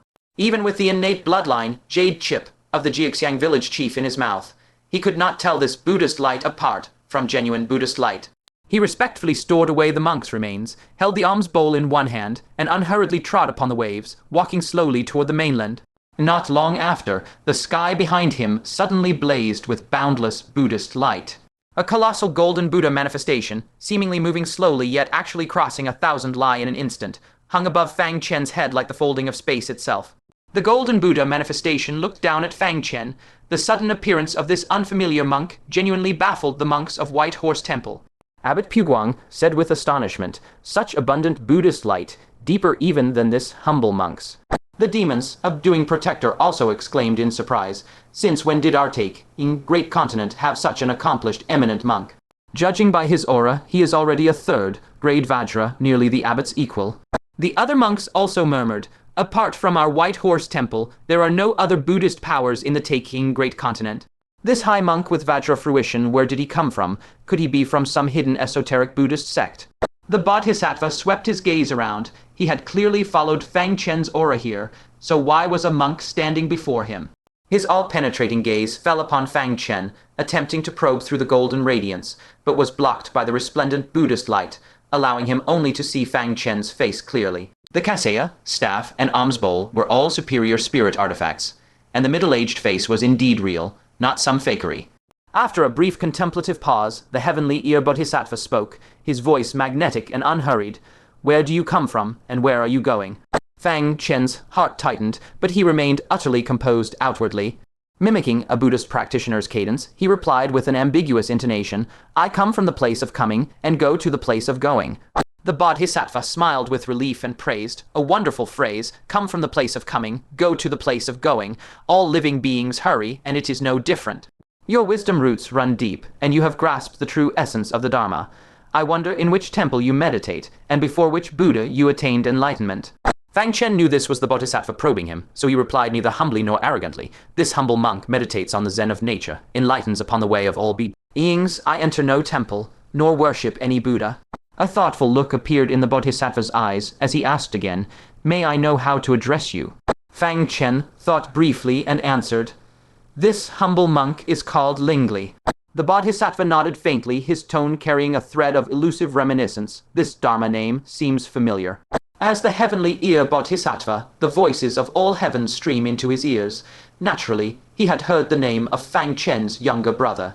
But the sounds of this world are as boundless as a sea of smoke, and he had long buried that name deep within his memory. The Bodhisattva pondered briefly, then set the matter aside. Gaze gentle, he looked at Fang Chen and said, "If you have leisure, come to White Horse Temple and play a game of Dharma chess with me." He still needed to chase Fang Chen, so he had no time to halt here.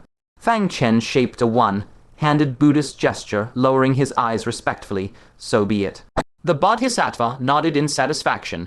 In the next heartbeat, that majestic golden giant Buddha swerved and streaked toward the southern horizon. He had heard Fang Chen speak of heading to the mainland. If so, continuing south would certainly catch the brat.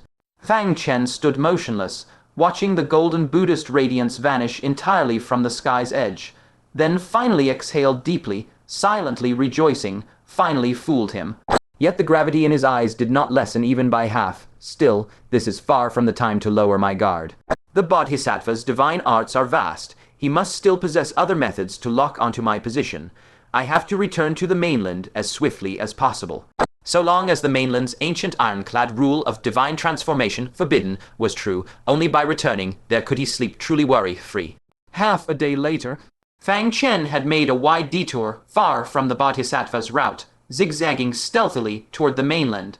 By now, under the surging medicinal force of the rejuvenation pill, all his gruesome injuries had completely healed. Even his right arm, which had been brutally twisted off, had regrown, indistinguishable from before. The only flaw was that due to constant detours to evade pursuit, he still had a fair distance to the mainland. But barring accidents, stepping safely onto the mainland should be no problem. At that very moment, beep. A sharp, abrupt sound emanated from Fang Chen's body. Hearing the noise, Fang Chen thought the moon realm had a new message.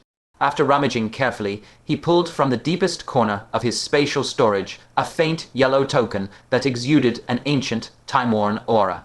In the token's center were deeply engraved two ancient characters, Primal Ancient.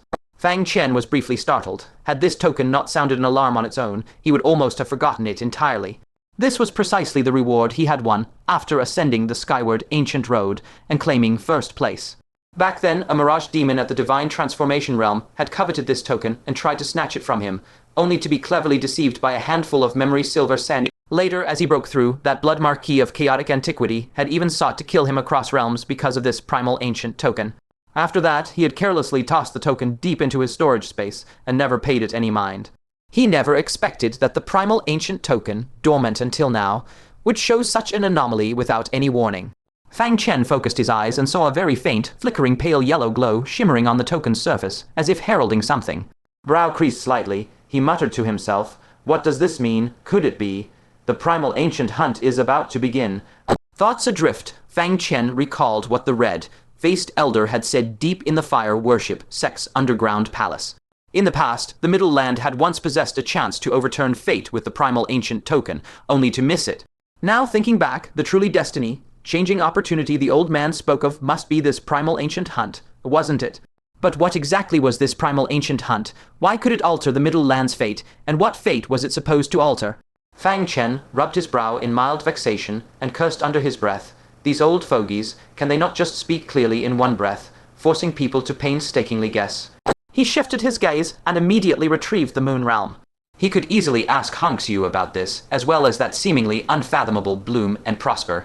Fang Chen then posted his query in the moon realm using infernal script. Name seeker, Hongxiu, has the great hunt started already? Is your stronghold fine? After a while, a reply came through the moon realm. Glasses, thanks for that belated concern. Hongxiu flung a line dripping with sarcasm.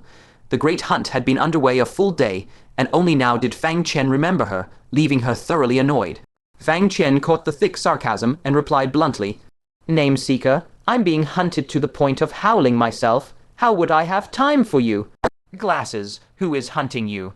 Name seeker, a two-star giant king and a human grand cultivator at the 3 declines of the heavenly path. Glasses, you truly have a monstrously strong life to survive that. But how could there be a two-star giant king in the Middle Land? Hongxiu was as sharp as ever, instantly seizing the crux. Name seeker, I'd like to know how he descended too. Glasses, his method of descending is deeply wrong. You had best find a way to capture and interrogate him. Name seeker, no chance, already killed. Glasses, you killed him. Hongxiu instantly reached that conclusion. If a strong practitioner from Taking Great State had acted, they would have aimed to capture the two-star giant king alive, not kill it outright. So she boldly guessed that this was Fang Chen's doing. Name seeker, Glasses, you truly astonish me. Even though she had suspected when Fang Chen confirmed it himself, Hongxiu was profoundly shaken. She knew exactly how troublesome a two-star giant king was. 4 divine transformation cultivators from Taking Great State working together with a Bodhisattva might not even take its life. Yet Fang Chen had slain it. How on earth had he done that? Soon Hongxiu keenly sensed another problem. Glasses, then, what about that human cultivator at the 3 declines? Name seeker, killed as well. Glasses. If slaying a two-star giant king was merely surprising, then killing a cultivator at 3 declines of the heavenly path as well completely defied her imagination. What sort of heaven-defying method was this? Bloom and Prosper, name seeker, what cultivation realm are you really at? Last time you were wrestling with the Red Demon Lord in the heavenly realm, and now you're slaughtering a two-star giant king and a 3 declines cultivator. Bloom and Prosper, who hadn't planned to engage in the idle chat, was so startled he couldn't help but jump in. Name seeker, just a minor cultivator. Enough about that. I want to ask you too about something. Glasses, I knew you'd never turn up without a reason. Speak. Name seeker, have you heard of the primal ancient token? Glasses, I've only seen it in ancient texts, with a single record, defy heaven and change fate, bring fortune to all beings. Why do you ask? Could it be? The token is in your hands. Fang Chen's heart chilled. That woman Hongxiu was frighteningly perceptive, always able to snatch the most vital information from mere fragments. Nevertheless, her words confirmed that the red-faced elder and the divine transformation venerable at the end of the skyward ancient road had spoken truth. The primal ancient token, indeed, harbored a chance to defy fate. Bloom and Prosper, the primal ancient token, is it? I do know a little. I heard someone in Taking Great State obtained one. Glasses, taking great state.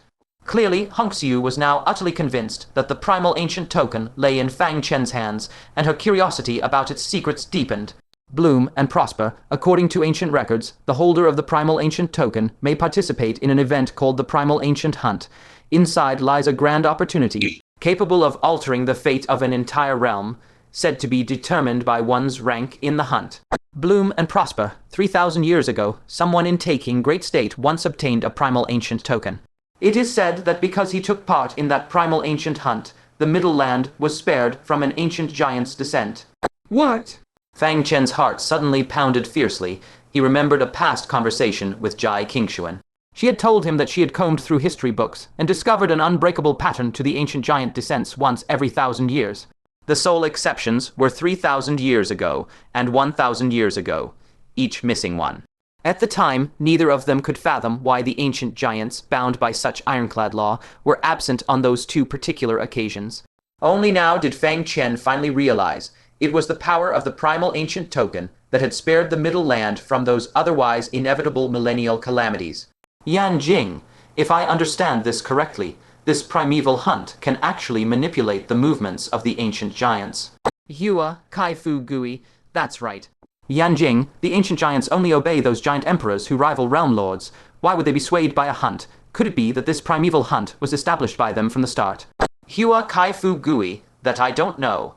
The origins of the ancient giants are shrouded in mystery, and the heaven-ascending ancient road is filled with riddles.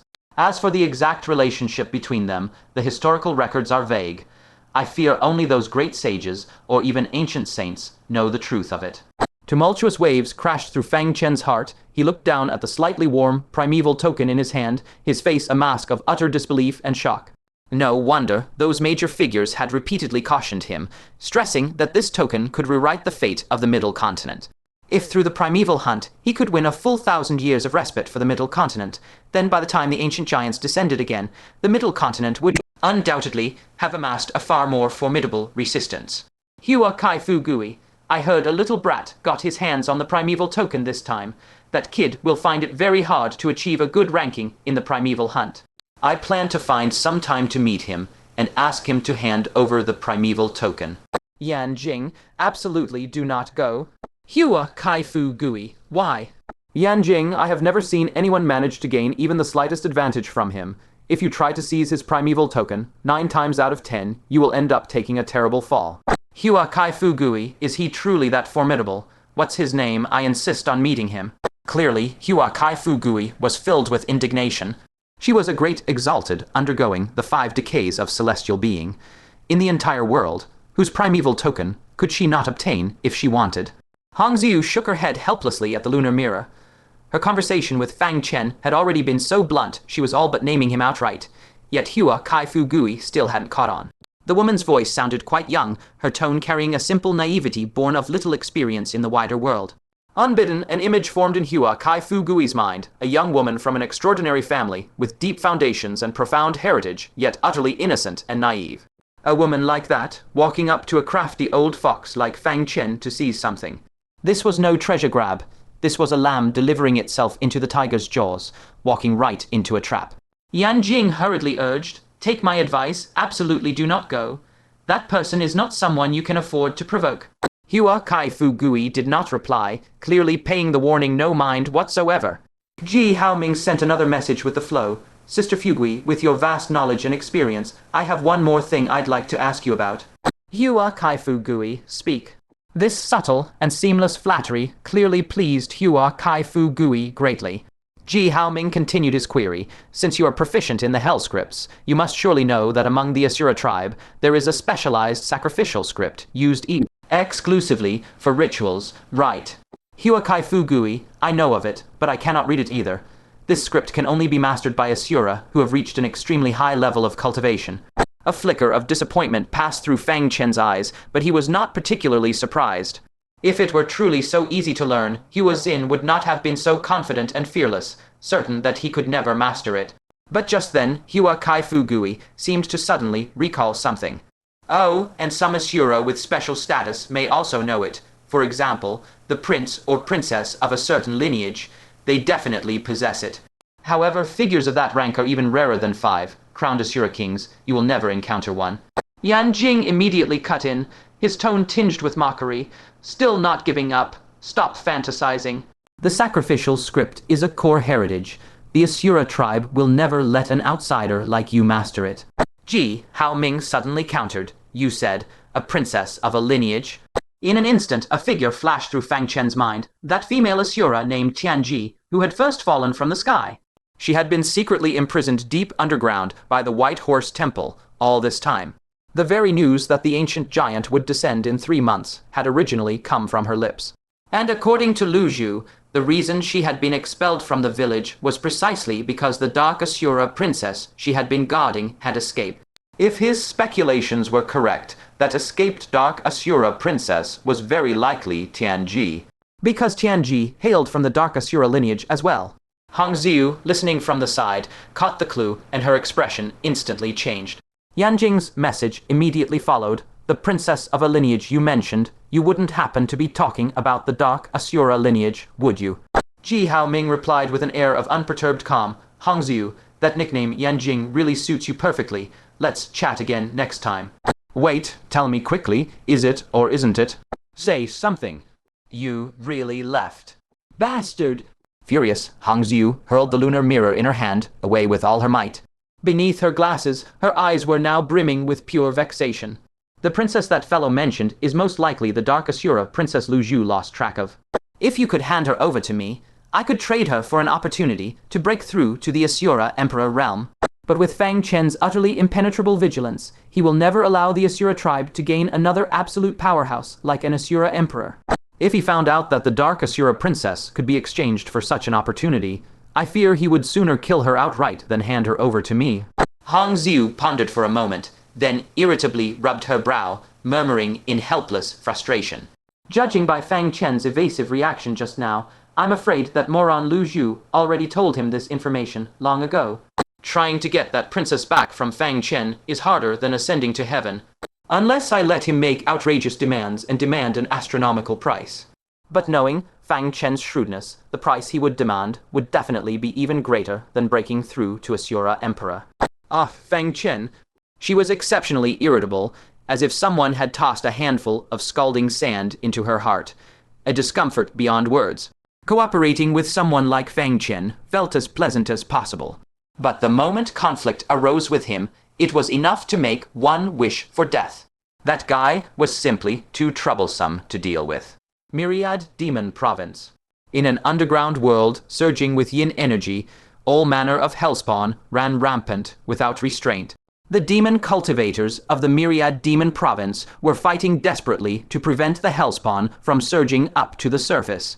Just then, a terrifying hellspawn, a full 1,000 zhang in length and shaped like a venomous serpent, suddenly burst from the depths and hurled itself at Great Exalted Bing Xin with a foul wind.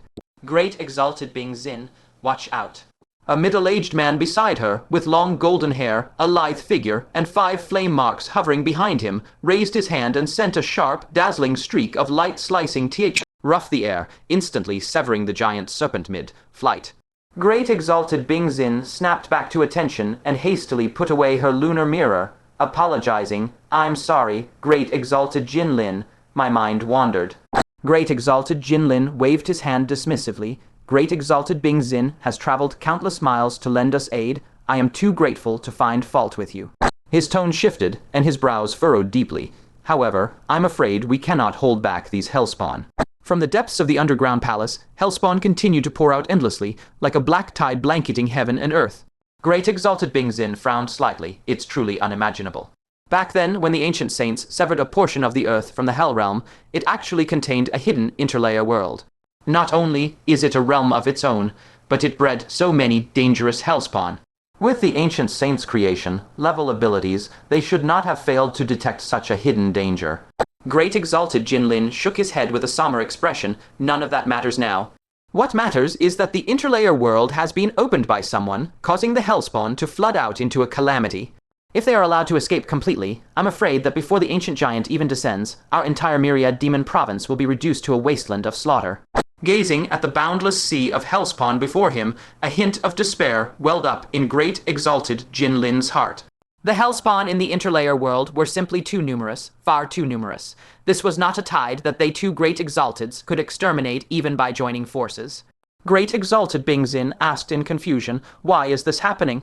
Last time wasn't the breach discovered in time, and even great exalted Xing Yuan came personally to help you seal it completely. Why has it been breached again? Great exalted Jinlin shook his head. I don't know. It was definitely sealed completely last time. Just at that moment, an angry roar from the divine transformation realm suddenly erupted from the depths. The expressions of the two tightened slightly.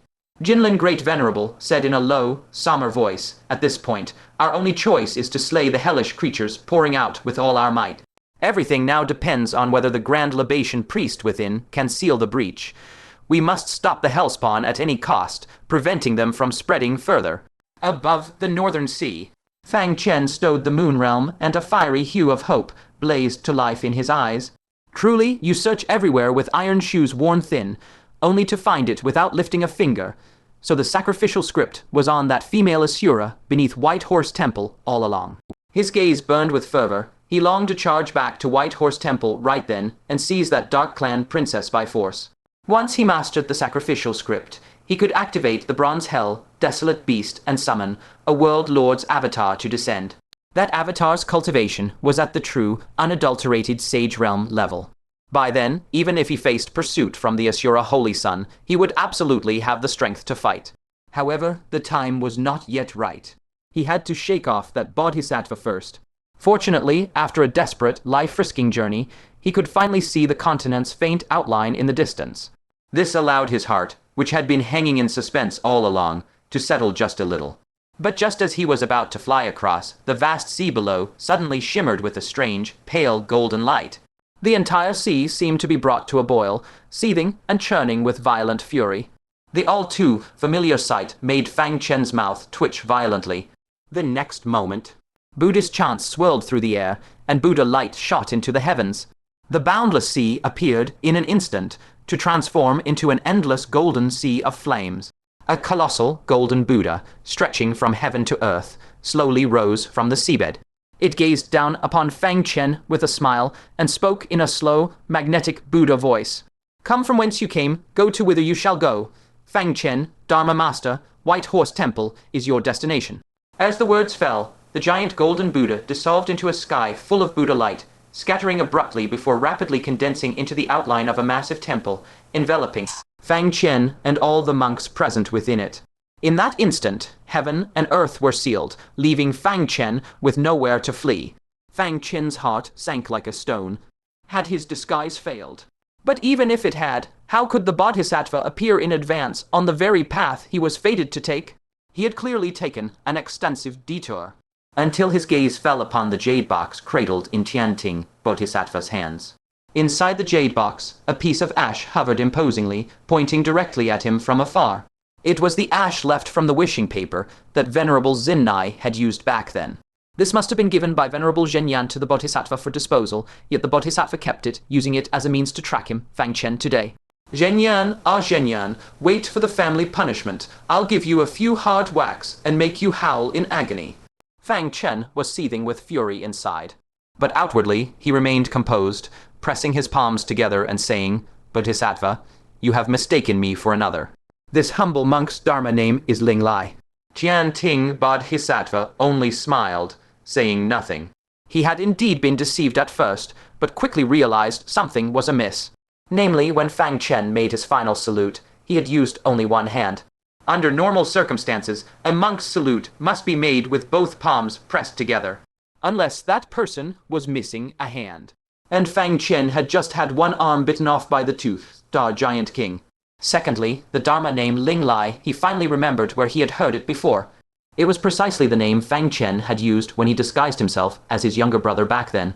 Lastly, when tested with this paper ash, the direction it pointed to was indeed the location of this Dharma Master Ling Lai before him. Tianting Bodhisattva then spoke with a smile, his voice gentle, yet carrying an undeniable piercing force. Benefactor Fang indeed possesses innate wisdom roots. Even this humble one was just now deceived by your true essence Buddha words, nearly mistaking you for a truly enlightened eminent monk. Seeing his identity exposed, Fang Chen no longer bothered to hide and sighed helplessly, Tianting Bodhisattva, why must you force me into the Buddhist fold? The Bodhisattva chuckled lightly, his mellow voice imbued with irrefutable certainty. When the great tribulation of the ancient giants descends, this one will perish in response to... Oh, the calamity! Yet White Horse Temple cannot be without a master for a single day. If Benefactor Fang is willing to come to my White Horse Temple, I can help you attain the Bodhisattva fruition before the great tribulation arrives. Hearing this, the surrounding monks all wore expressions of utter shock. There was but a mere month left until the great tribulation descended. How could the Bodhisattva be so certain that he could help Fang Chen break through to the Bodhisattva realm in such a short time?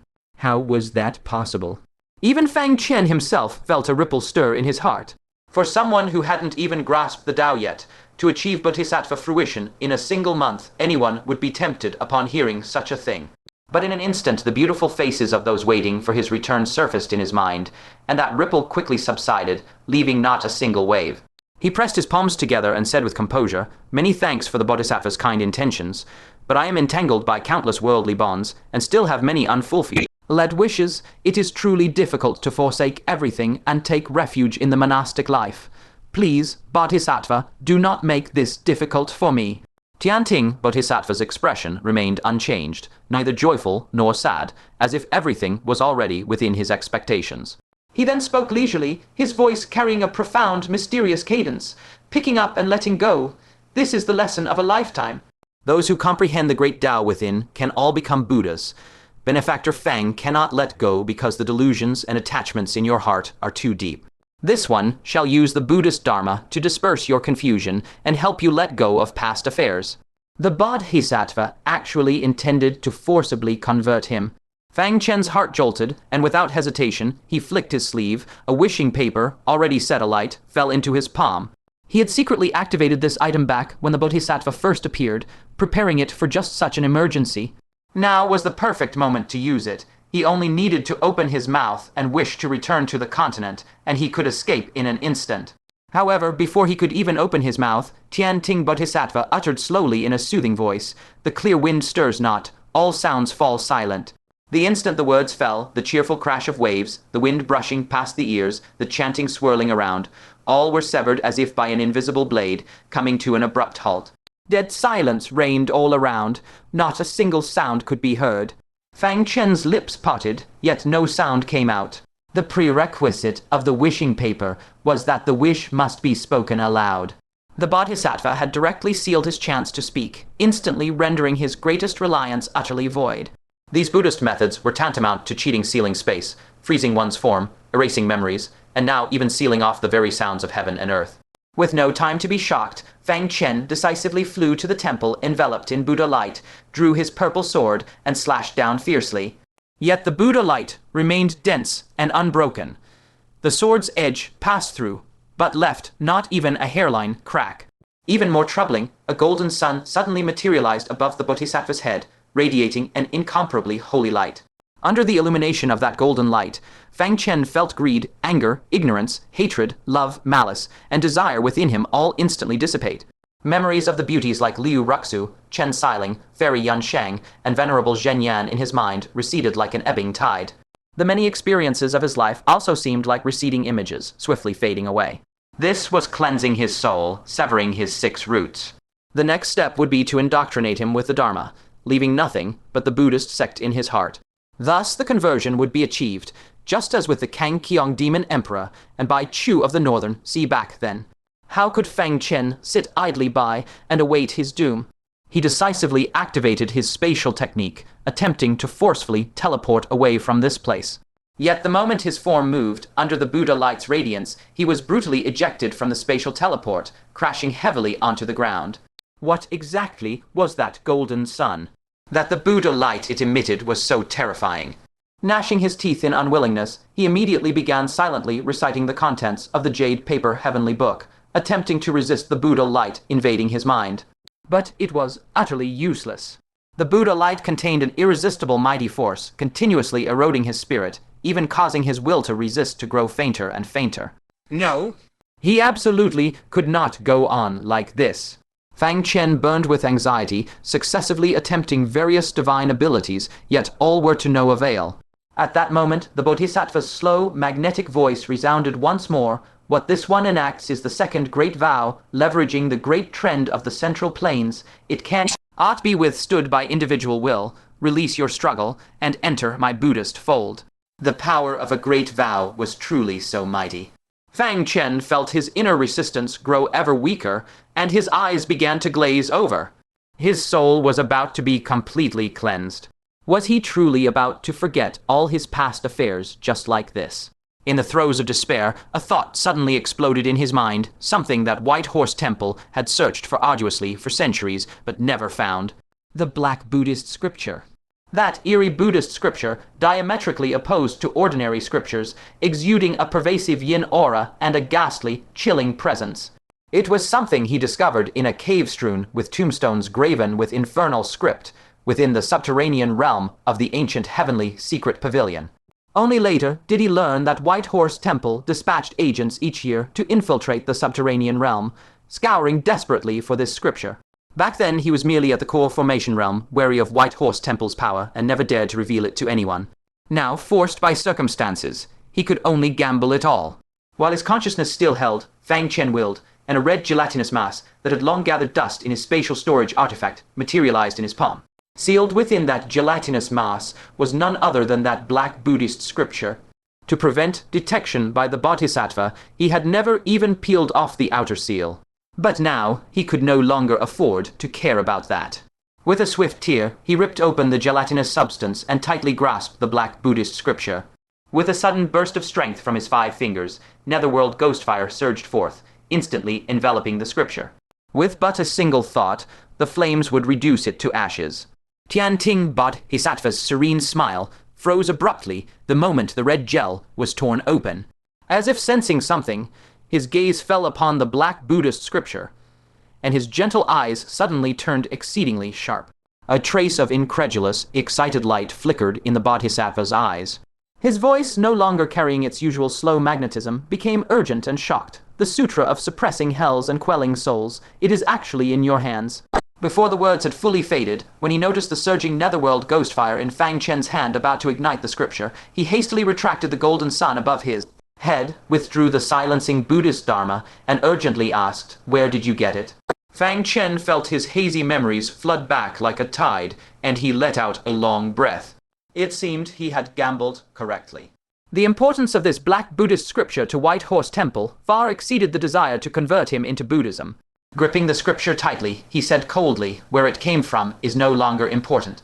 What matters is, if you do not want the Sutra of Suppressing Hells and Quelling Souls destroyed, then stop forcing me." Only then did Tianting Bodhisattva realize that he had lost his composure just now, actually revealing thoughts of greed, anger, and delusion. He hastily brought his palms together, closed his eyes slightly, and silently chanted a Buddha's name, Amitabha, a sin, a sin. When he opened his eyes again, those pupils had regained their previous calm and gentleness, and his voice returned to its magnetic mildness as he said slowly, being unable to delve. "I've a benefactor Fang into our Buddhist fold is truly a great regret.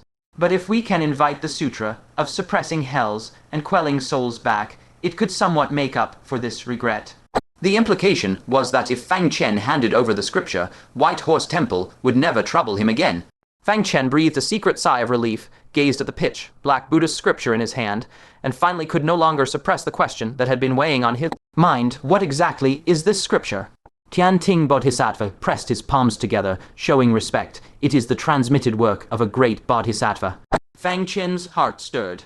He had once asked Giant Linyuan about the origin of the Black Buddhist scripture the Giant family sought, and Giant Linyuan had also said it was authored by a great Bodhisattva who presided over hell.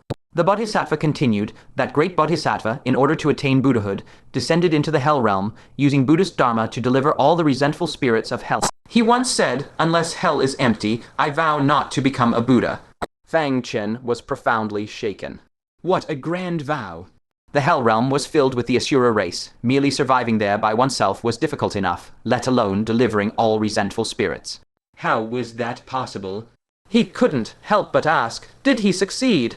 Tianting Bodhisattva nodded slowly. He did. After delivering all the resentful spirits, he attained the Buddhahood fruition. A great Bodhisattva is roughly equivalent to a great sovereign at the stage of 5 declines of heaven and man among magic cultivators. and the Buddha fruit, would that not be the sage realm of magic cultivators? As Fang Chen was pondering, Tianting Bodhisattva had not finished speaking. After achieving Buddhahood, he further converted the Asura race, established a Buddhist domain in hell, and became a Buddha of his era. What? Fang Chen gasped sharply. A Buddha corresponds to an ancient sage of the Central Earth realm, right? After entering the Hell realm, that great Bodhisattva actually cultivated all the way to become the realm lord of the Hell realm. This is simply heaven, defying. Tianting Bodhisattva looked at Fang Chen and slowly said, "The Sutra of suppressing hells and quelling souls in your hand was created before he became a Buddha. By learning the Buddhist methods within, we too can deliver the wronged dead spirits in this great calamity and attain Buddhahood." Fang Chen completely understood why White Horse Temple had been so persistently fixated on the Sutra of suppressing hells and quelling souls for centuries. Because the path of Buddhist cultivators and magic cultivators was actually not the same. For great sovereigns of the 5 decline stage among magic cultivators who wish to enter the sage realm, they need to accumulate merit. Once the merit arrives, they naturally enter sagehood. But Buddhist cultivators wishing to attain Buddhahood do not require merit, but rather the salvation and transformation of all sentient beings. That Bodhisattva of the Hell realm walked the path of delivering all resentful spirits under heaven and ultimately succeeded in attaining Buddhahood.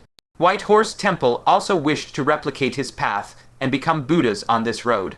Coinciding with the millennium, spanning ancient giant calamity, the Central Earth would inevitably fall into chaos with endless resentful spirits. This was precisely the best time to cultivate the Sutra of suppressing hells and quelling souls. No wonder White Horse Temple so easily gave up on converting him for the sake of the Sutra of suppressing hells and quelling souls. The significance of this scripture to them was simply too immense. Fang Chen frowned slightly and said in a low voice, "The giant family also needs this scripture to suppress their resentment and calm their bloodlust." But this is strange. Since this scripture comes from the Hell realm, how did both of your sides know of its existence?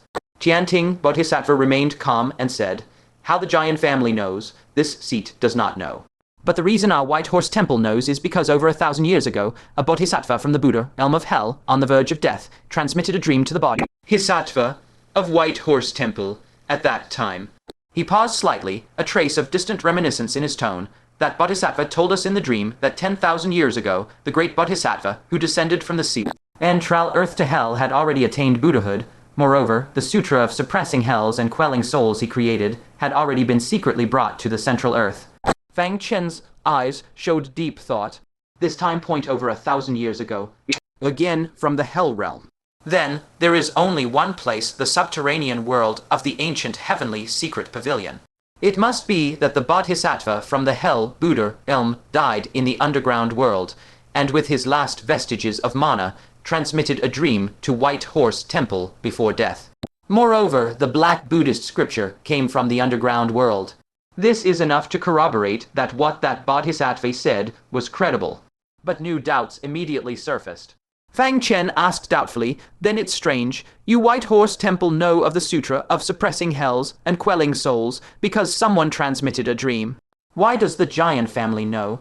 It cannot be that the Bodhisattva from Hell specially sent a dream to the giant family too, right?"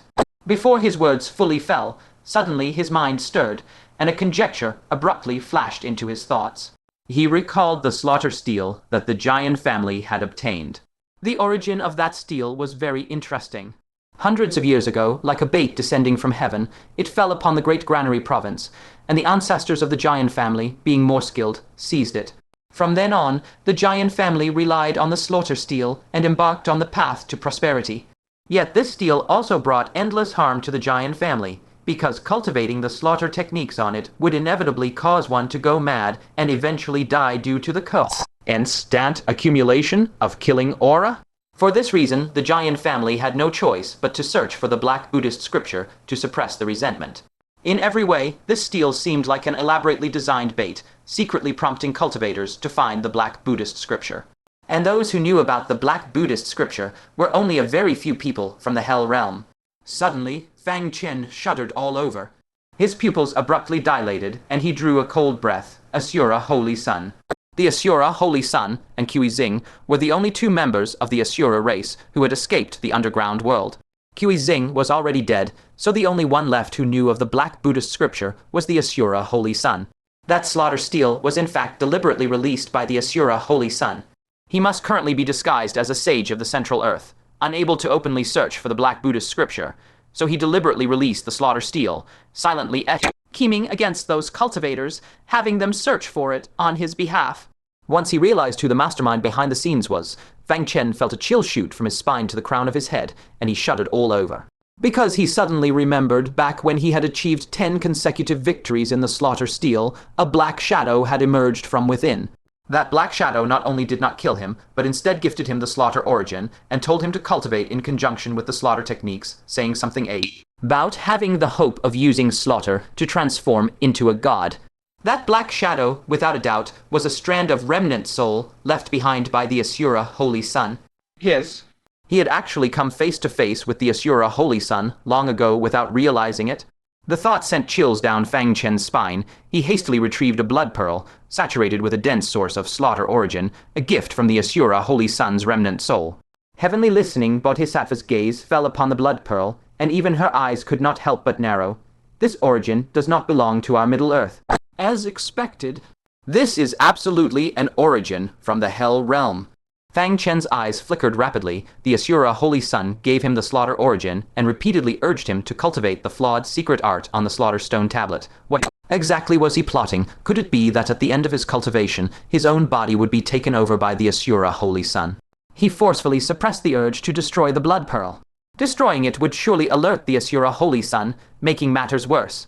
Better to let the Yin corpse experiment with it, just the chance to see what tricks that fellow is playing. He put away the blood pearl, suppressed the turbulent thoughts in his heart, and then asked doubtfully, Bodhisattva, is the hell doing soul, settling scripture only useful for hose of the Buddhist path? The Asura Holy Sun spent centuries painstakingly searching for this scripture. He can't possibly be thinking of renouncing the world to become a monk, can he? Heavenly listening, Bodhisattva shook her head slightly. I do not know.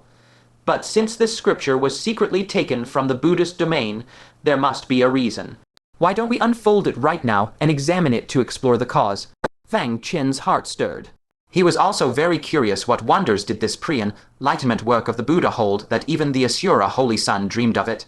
He immediately nodded and prepared to unroll the scripture. But just as his fingers were about to touch the scroll, he suddenly realized something and sharply withdrew his hand. Was a work of the Buddha something a non-Buddhist like him could casually read? Besides, it had been sealed for 1,000 years without decay. The scripture itself was undoubtedly extraordinary. If he rashly opened it, would there be some immense danger? He hesitated for a moment, turned to heavenly listening Bodhisattva, and said, Why doesn't the Bodhisattva open it instead? Heavenly listening Bodhisattva remained silent, her eyes fixed on the black Buddhist scripture Fang Chen handed over, yet she did not reach out to take it. Fang Chen's heart thumped. He instantly understood that old Fox had likely already seen the danger hidden within the black scripture. So she deliberately goaded him into opening it, intending to wait nearby and reap the benefits. Fang Chen immediately produced the bloodline talent Jade Slip, gifted by the 9 Fragrance Stronghold Master, and placed it in his mouth. A myriad of auras from all directions surged toward him, among which a particularly intense power interwoven with Buddhist and Yin energies proudly emanated from the scroll in his hands. That aura was so intense, several times stronger than that of the Bodhisattva standing before him. Once unfurled, the sealed power within would be enough to rival a thunderous strike from a powerhouse at the 3 declines of the heavenly man. Even with Fang Chen's quick reflexes, he would inevitably be injured. Realizing this, Fang Chen's forehead veins throbbed. This damned Bodhisattva actually wanted to set him up. Then once he was wounded, she could snatch the scripture and also save the severely injured him by converting him into Buddhism. A classic case of wanting it all. But this scripture had to be opened sooner or later. If heavenly listening Bodhisattva did not obtain the health of doing soul, settling scripture, she would never let it go. Just as Fang Chen furrowed his brow, pondering how to properly handle the scripture, his nose suddenly twitched. He unexpectedly discovered that the air was filled with an extremely subtle scent of thunder. Fang Chen's pupils couldn't help but tremble. No way could it be that the thunder-wearing middle-aged man isn't dead. He suddenly recalled how Venerable Xinnai, whose body had once been annihilated, was later reassembled on the spot by the young emperor's gift of a resurrection domain. Did this Thunderwing man have a similar life-saving method? The thought had just risen. A terrifying thunderous explosion tore the sky apart violently. Boundless pale, white lightning illuminated the entire world with blinding brilliance. The Buddhist light temple that had enveloped them let out a loud bang and was forcibly shattered by this majestic thunder might, bursting into wisps of Buddha light and instantly collapsing. Fang Chen and the group of monks were all shaken into staggering, their footing unsteady. Within the rolling thunderous rage, a figure with thunder wings growing from its back slowly solidified, radiating icy killing intent. "You little vermin, destroying my physical body, I will grind your bones to dust and scatter your ashes." The thunderweighing middle-aged man let out an earth-shattering roar of fury. His violent hatred actually drowned out the thunderous sound itself.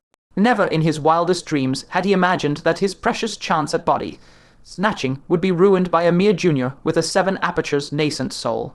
Before the words even finished, a terrifying 1,000 Zhang thunder arrow shot from his hand, giving Fang Chen no chance to activate the wishing paper, seeking to annihilate him on the spot.